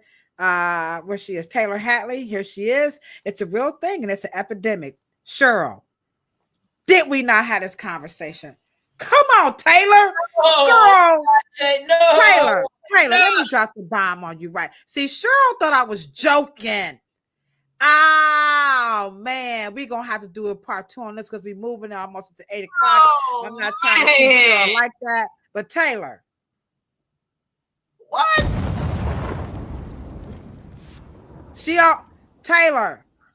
Taylor, she was not. I had her up like 1 o'clock in the morning. Oh, she said combs and brushes are the death. I told her, Taylor, God. it's an epidemic. I did not know. Oh my God. This is why this is America's favorite podcast about Afro hair. Because I told Cheryl, I said either I'm being punked, either I'm being punked, or I am not doing my job. Something is happening to the people in our community, and ain't nobody doing nothing. They taking these people's money, they taking these people's time, and it's just a bad epidemic. And I knew I wasn't going crazy. Something is happening, because when you don't maintain your persons, something, this is not normal, and you're trying to justify it. You're trying to find a way to make it make sense. No, it's an epidemic. And I told Cheryl, we need to write a book. We need to have a resource to help our professionals, teachers, lawyers, doctors, mental health professionals need a resource, because it is an epidemic. And I know I'm not going crazy. I'm sorry, y'all. I knew it. I told you, Cheryl. Something is happening. Oh, she had me on the phone till about what? We were about 11 o'clock last night. Just talking about just the fact that, and we were walking it back in terms of a course, in trying to put it together, put the right words, and we were going through this whole process. But no, I've never heard anyone else call it an epidemic besides Key Lola. Lavina said it could be depression. I'm not quite sure. epidemic sounds like a medical emergency. What's up, Sandra, our virtual co-host? So glad to see you in the chat. We sure enough need you here. We appreciate you. Big ups.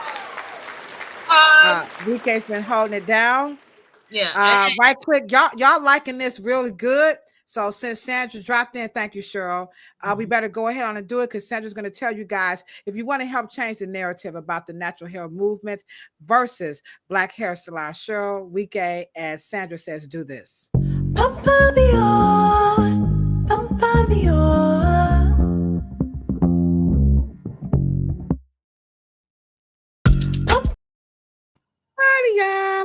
All right, okay. I will say it again. I will say it again, and y'all can look it up. Y'all ain't gotta cook it up. Y'all can look it up. We talk about a couple of things, and maybe this is my contribution to the book. But I do believe that it is Afrophobia. It is a mental thing. It's a mental thing. And one of the things that even from babies, we were talking about Afro dysmorphia. And I talk about it I talk about all my clients at the front part of my book called Beauty and Myth White. And I talk about the 3 or 4 clients. And I give you guys a warning in the book because 3 women, and one specifically, this woman was extremely sophisticated and a scholar. And hair is one of the unifiers of economic, even socioeconomic brackets, right? It doesn't make a difference if you're an attorney general, vice president of the United States, or a crackhead. Doesn't make a difference. You are in the same level of ignorance about your hair and your Afro self, right? And so she would come to me, and every time she would tell me about the hairstyles that she wanted. And every hairstyle she brought was getting longer and longer and longer and longer. However, she came to me with her hair shorter and shorter and shorter until I stopped her and I asked her, I said, let me ask you a question. I'm your hairstylist, but why is your hair shorter every time I see you? And she says to me, she turns around, of course, because she's in my chair, as if she did not notice. Yeah. And so and come to find out, to Lavina's point, or a suggestion of depression. Depression, obviously emotional, right? But Black people have 2 different emotional bodies. We have an ancestral body, emotional body, and then we have a social emotional. We have to be 2 people in this country or in the West, right? Because we have to be our Afro selves when we get home. That's how we really truly feel. Then we have what we call an imposter, right? And so those messages get distorted. And we try to, and because we have to work and earn money, so we have to be valuable. So our look has to be also compete in the marketplace. Are we pretty? Are we straight? Are we decent? Are we neat? Are we professional? Blah, blah, blah, blah, blah. And I do understand that now, and we were talking about Black children do not integrate and do not think, especially boy children, they do not understand that their hair is part of their anatomy.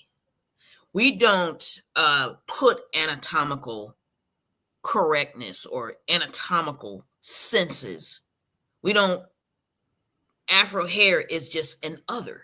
Let's just admit it. It's an other. Mm-hmm. It's a thing that's here, but it's problematical. My lips are not problematical. My eyes are not problematical.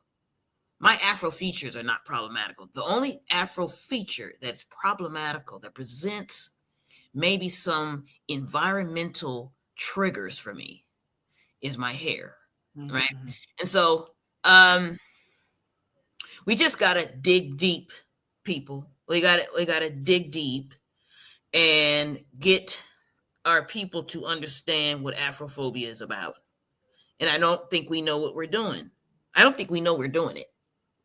I don't think they understand that telling a black person that if they straighten their hair, they don't understand that is terrorism. Because if a white person said it, that's terrorism. That is social terrorism. And so what you're doing is that you're making them another. And we do talk about those books that we did last year about doppelganger.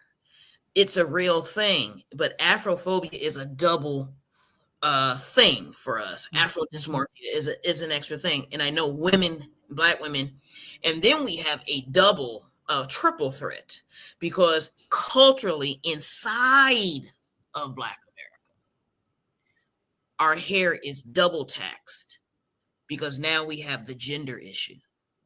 Because we never told black men that they were not black enough and strong enough and Afro enough when they combed their hair, straightened it, they pressed and curled it. When they straighten it, they still get to hold on to their African and their Afrocentricity in the American machine. Black women have to give it up because they want straight hair. And then it begins politicized. And then we say dumb shit like Barack Obama would have never been president if Michelle Obama didn't wear straight hair. That is fucking terrorism. That is mean to say to a black person. And we just have to just do better.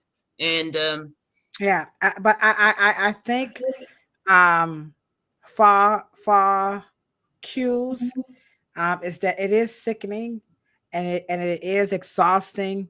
And I am determined. I don't know where or how I even share it with Cheryl, that I feel like we need to have a clinician to help us with this book, because what I'm seeing in the chat is that we have to be very careful that we are not condescending, and that we are not, making people feel bad, looking like, like hair bullies or something like that, because the topic is so, it is sickening, it is exhausting, and something, that's not a good space for the because it's sickening for both the technician and the person who has it. And there, to me, there is a solution. I don't have the answers. That is why we have this podcast about the dumbest shit, because there are some professionals who may have a solution and maybe they're not saying anything. Maybe they don't know how, because it is hard to, it's a very touchy topic. And this is why I get very infuriated when I see professionals encroach and get into the industry, either from a technician standpoint or a consumer standpoint, and they exploit. And then, like Cheryl says, they get this pseudo intellectual, whatever you call it, that word, Cheryl. Yeah. And then you also have intellectual laziness, where they know, but they just won't do anything. So they can look at me and say, don't you know what the hell she's talking about? At least I know it, but I'm not going to deny I'm not the only person. Someone in this chat said it is an epidemic. And this is not healthy by no stretch of the imagination. You will never have hair. You will never, ever, if you just continue this. And we know what happens when people don't look the way that they want to look, however that is. Let me ask you guys a question. And I want you guys to be honest. And you answer it to Ladosha. When you guys have these wonderful babies in young people and people in your chair, and Ladosha described to me that they have this blank stare and this condescending, you're going to do it anyway, or this real entitled kind of when they walk in and as they're coming back in the salon, as if they are embarrassed that they're there, or they're embarrassed that they want their hair straight. Or they're embarrassed. I don't know, but I do want you guys to answer this question. Do you think that they feel abandoned by the natural hair industry? I think Fall Hughes. I don't know who Fall Hughes is, but I'm feeling you. I'm totally. It's ironic that the natural hair movement was supposed to create a safe space. That's what they're creating, an open world. It's not. It is not. It's an E That for is so ironic. it's an E for effort. Good point. Was supposed to create a safe space, but in the end did the opposite. It has done the opposite because I just never heard so much. I don't know what to do with my hair. I don't like my hair. We sent people away all day. There's nothing wrong with your hair. Go home. Just spray some leave-in conditioner. Go home. Comb your hair. Take the bonnet off. Stop with the bonnets. The bonnets have nothing to do with us, ma'am. Just go home. Oh, nope, go home. We did not bring one product to sell. I'm not doing it. I'm sick. I'm just tired of. No, if you need some shampoo, you run out of shampoo, come see me. But I'm not going to sell you some of Cheryl Morrow's product because what Cheryl got out. If you don't need it, I'm not about to sell you that. We're not going to do that.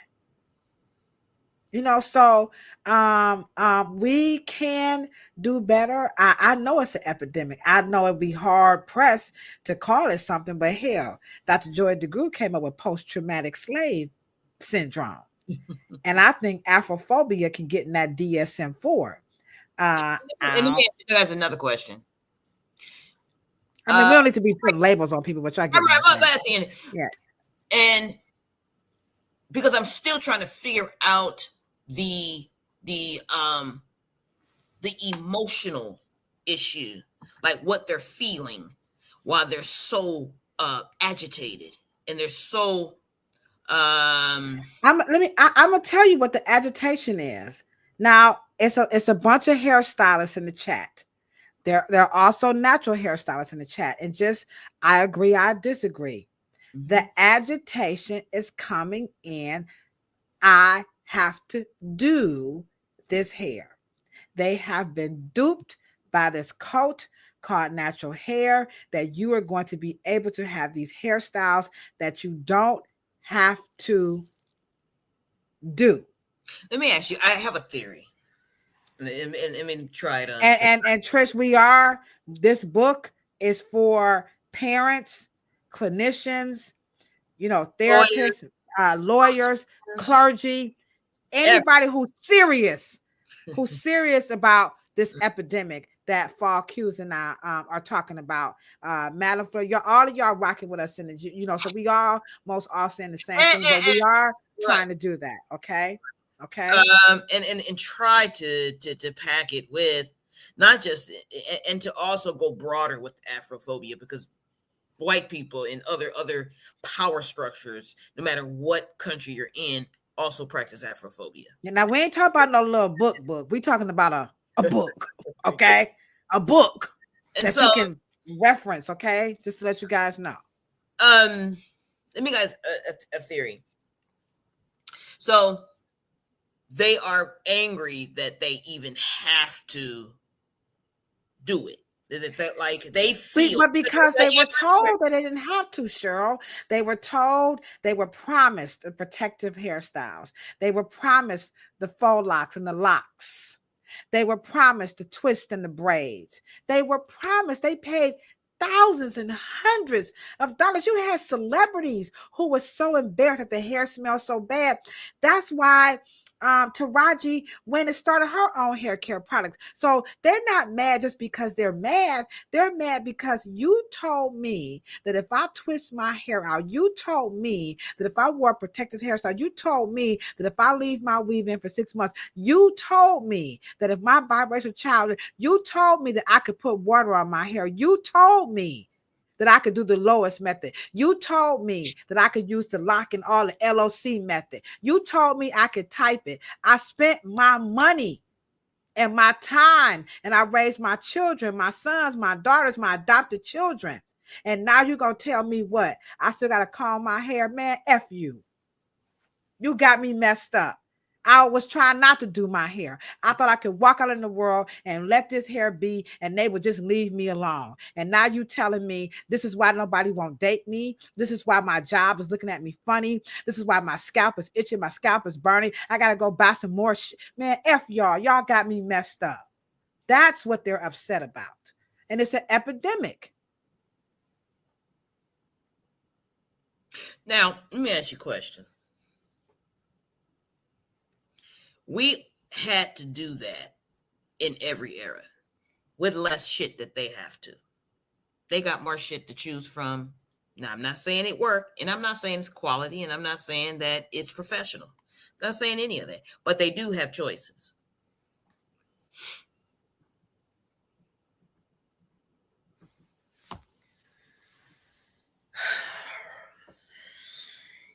I'm glad y'all rocking it out with us. We obviously this needs to be whoa.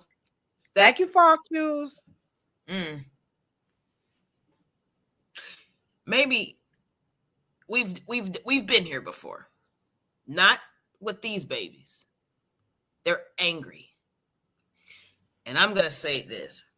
Every one of our hair movements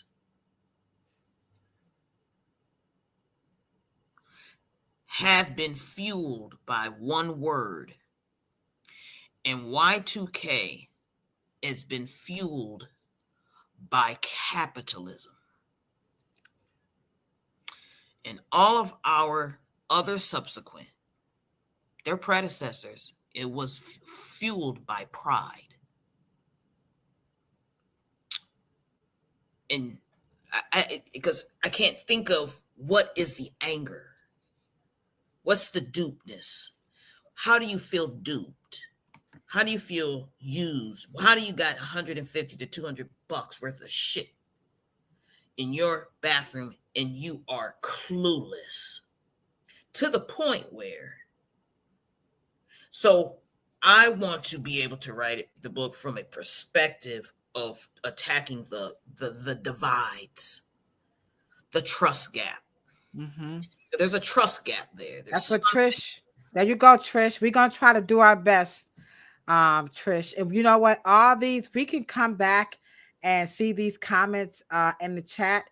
And this is why Cheryl said we need to continue to do the podcast, because we need to have a catalog of videos for the world to see that we are truly looking for solutions. We're offering solutions. And all of the comments that you guys are making in the chat is touching my heart. It's touching Cheryl's heart. It's touching each other's, because I see you guys are having, outstanding exchange in the chat, that we are solution-oriented people. And we are being very bold and just outright, forthright, that there is something going on, and we don't have all the answers. But all of the comments that you guys are making in the chat is going to help us do this book. I don't know. I couldn't. If y'all know somebody, send them our way now. My cousin just texted me, and I haven't seen him in years. But one of the things that he mentioned in his little thing that I got to go take care of this first, and I'll call you later, and I got to do this, and then he says this. And by the way, I got to do something. I got to figure out what to do with this mop on top of my head. I'm like, now how did that get caught into your problems? Like, why is that juxtaposed? Why did you lay that right there along talking about the problems of your life? And you're right. And let me just say this. If Dr. Morrow was here, I can hear him saying,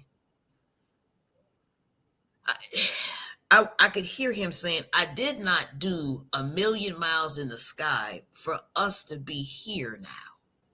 You are the gifted, most beautiful, most perfect generation of all of us. How the fuck you don't know how to fucking comb your hair? Well, we got some answers. Madam Flair, some don't want to change their habits, comb your hair consistently, shampoo, etc. This is the biggest problem she had in the salon in the 2 years that I worked, meaning her in an open salon. We have another one here. Problem manifested further with YouTube and all sorts of loops and hoops. Buy this, buy that, just to get the quick views and a quick buck. Very powerful. These are things that we can put in the book. We can quote you guys and use these to help, hash out so that when professionals and everybody who needs this type of information, they will be able to see a common theme and the solutions. I believe Cheryl Morrow has the perfect business acumen and all of this stuff to really make sure, to your point, Trish, that we are not, being offensive, and we're being solution oriented. But again, to all of us who are still working behind the chair, we know that these types of behaviors and practices, they're not acceptable, and they won't get you to where you need to be with your hair. So I came up with the name for the book. It's called Strands. And what did I say, Cheryl? It was the symptomology of this thing called black hair, because it is something. It is something. And so we're trying to work it out, and you guys are going to be able to partner with us. We are well into 2 hours, and we did not get to our other 2 videos. So we're going to keep this going on with part 2. Right. You guys are more than welcome to email us. I'm solemn. And I've got a, and let me just say this, between Ladosha and I have I would probably say about 300 pieces of writings. One thing is clear, on 400 Years Without a Comb, the book, it teaches us a trajectory of techniques and things and how we approached beauty in our beauty process coming from West Africa, right? It talks about the plantation. And I tell people all the time, the further we get away from that absolute genius of a place. Now, I know it was horrible. I know it was horrid. But the most brilliant brains came from that. To me, the greatest university in the Western world was the plantations of America, because you had the smartest Black people on them. But the further you get away from that,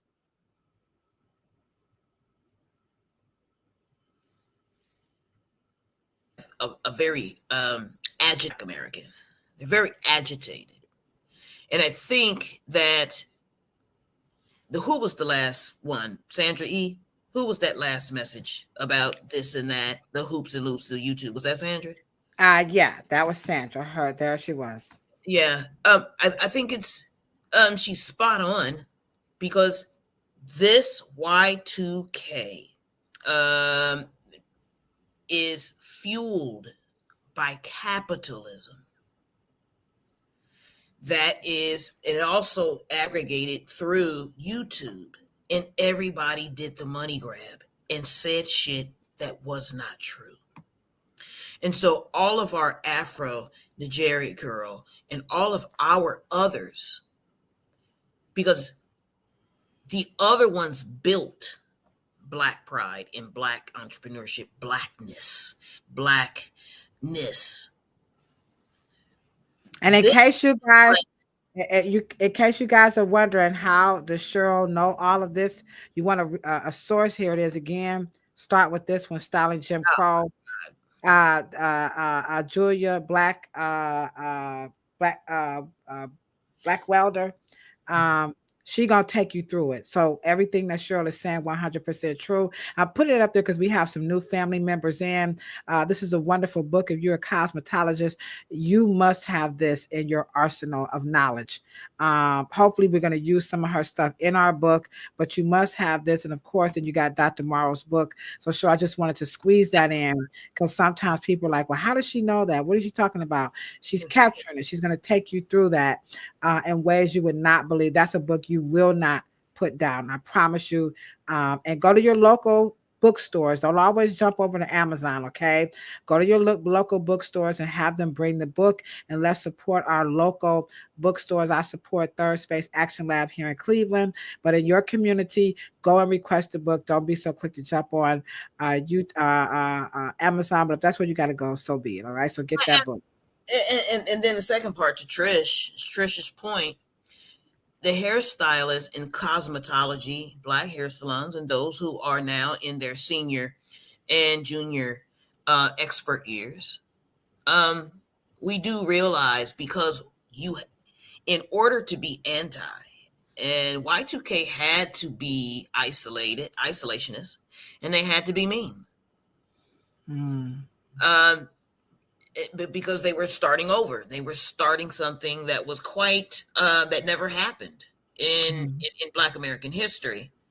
So I do, and as they're making their way back, we are going to the cosmetology field, especially Black people, are Black professionals, Black beauty, African American studies. I think we need a State of the Union, and we got to get on the same page. We cannot be saying opposite and opposing an ideology that is pulling Black people in 10 different directions. And the people who work with it. You have people who are in these spaces that's working with a lot of African Americans, and they don't know it either, which is why we're working so diligently on House Bill 414 here in the state of Ohio, which is our texture hair science bill, to really get what Trish is talking about. We need.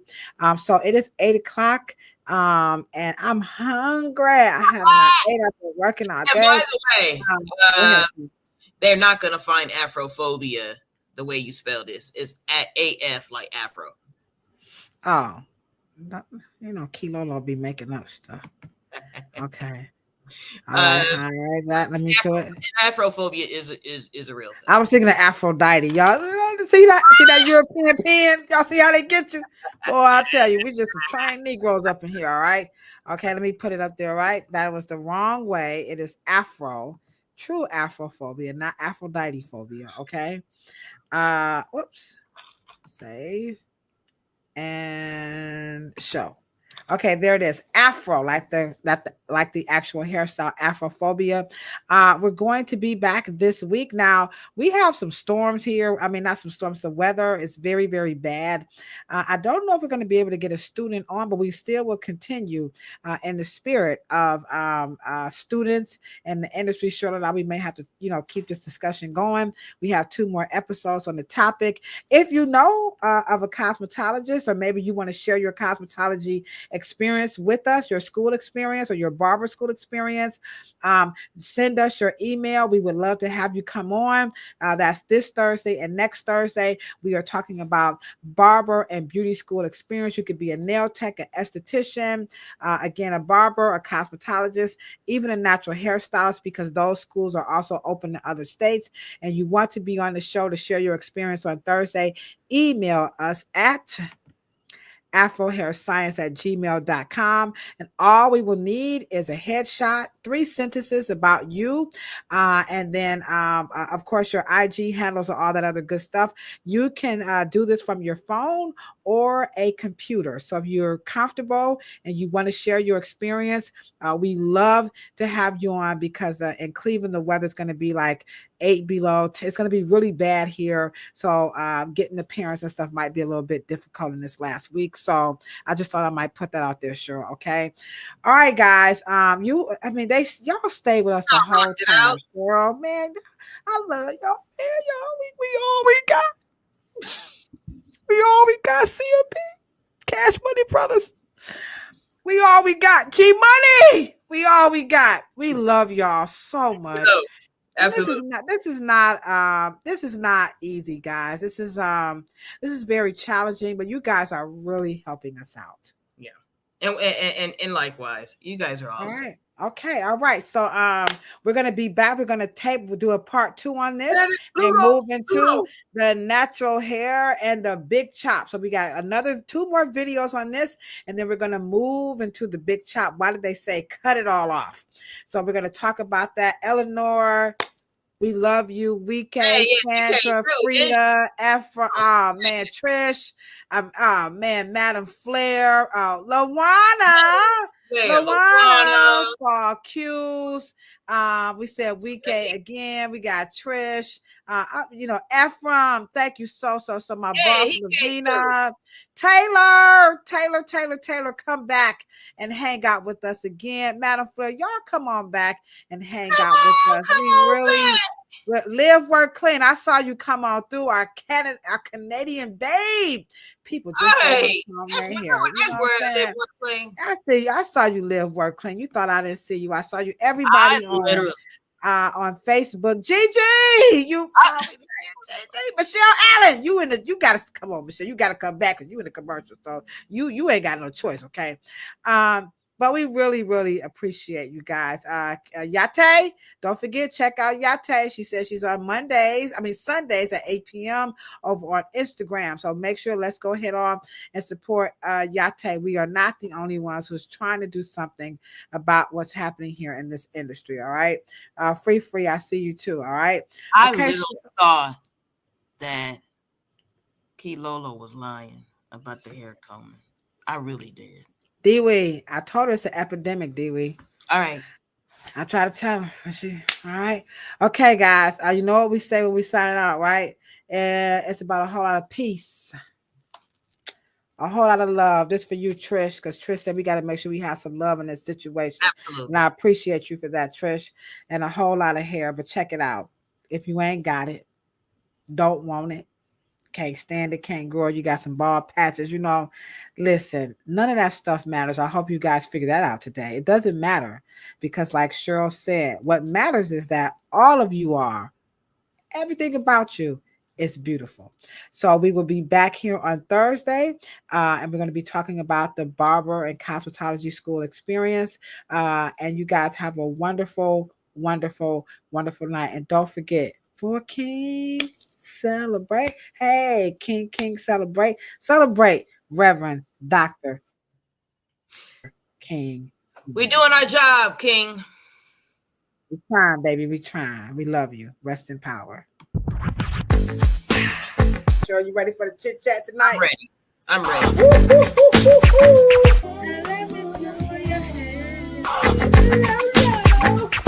Bam, bam. He or she said, cancel this damn show. They hate it. What? Hold on. Wait a minute. Make black hair great again. Hold on. Wait a minute. Now, We're coming, get our check. Cheryl, Morrow, the one, the only, the hair oracle. That was Red Dot, and then we also had a cosmetology school instructor in the chat, Miss Denise West, Michelle Allen, Miss Foster. Dang, I missed your name. It's always nice to see Miss Foster in the chat. Michelle Allen, you know how much we love you too. What? About a whole lot of peace. Cheryl, you order that in a bag of chips.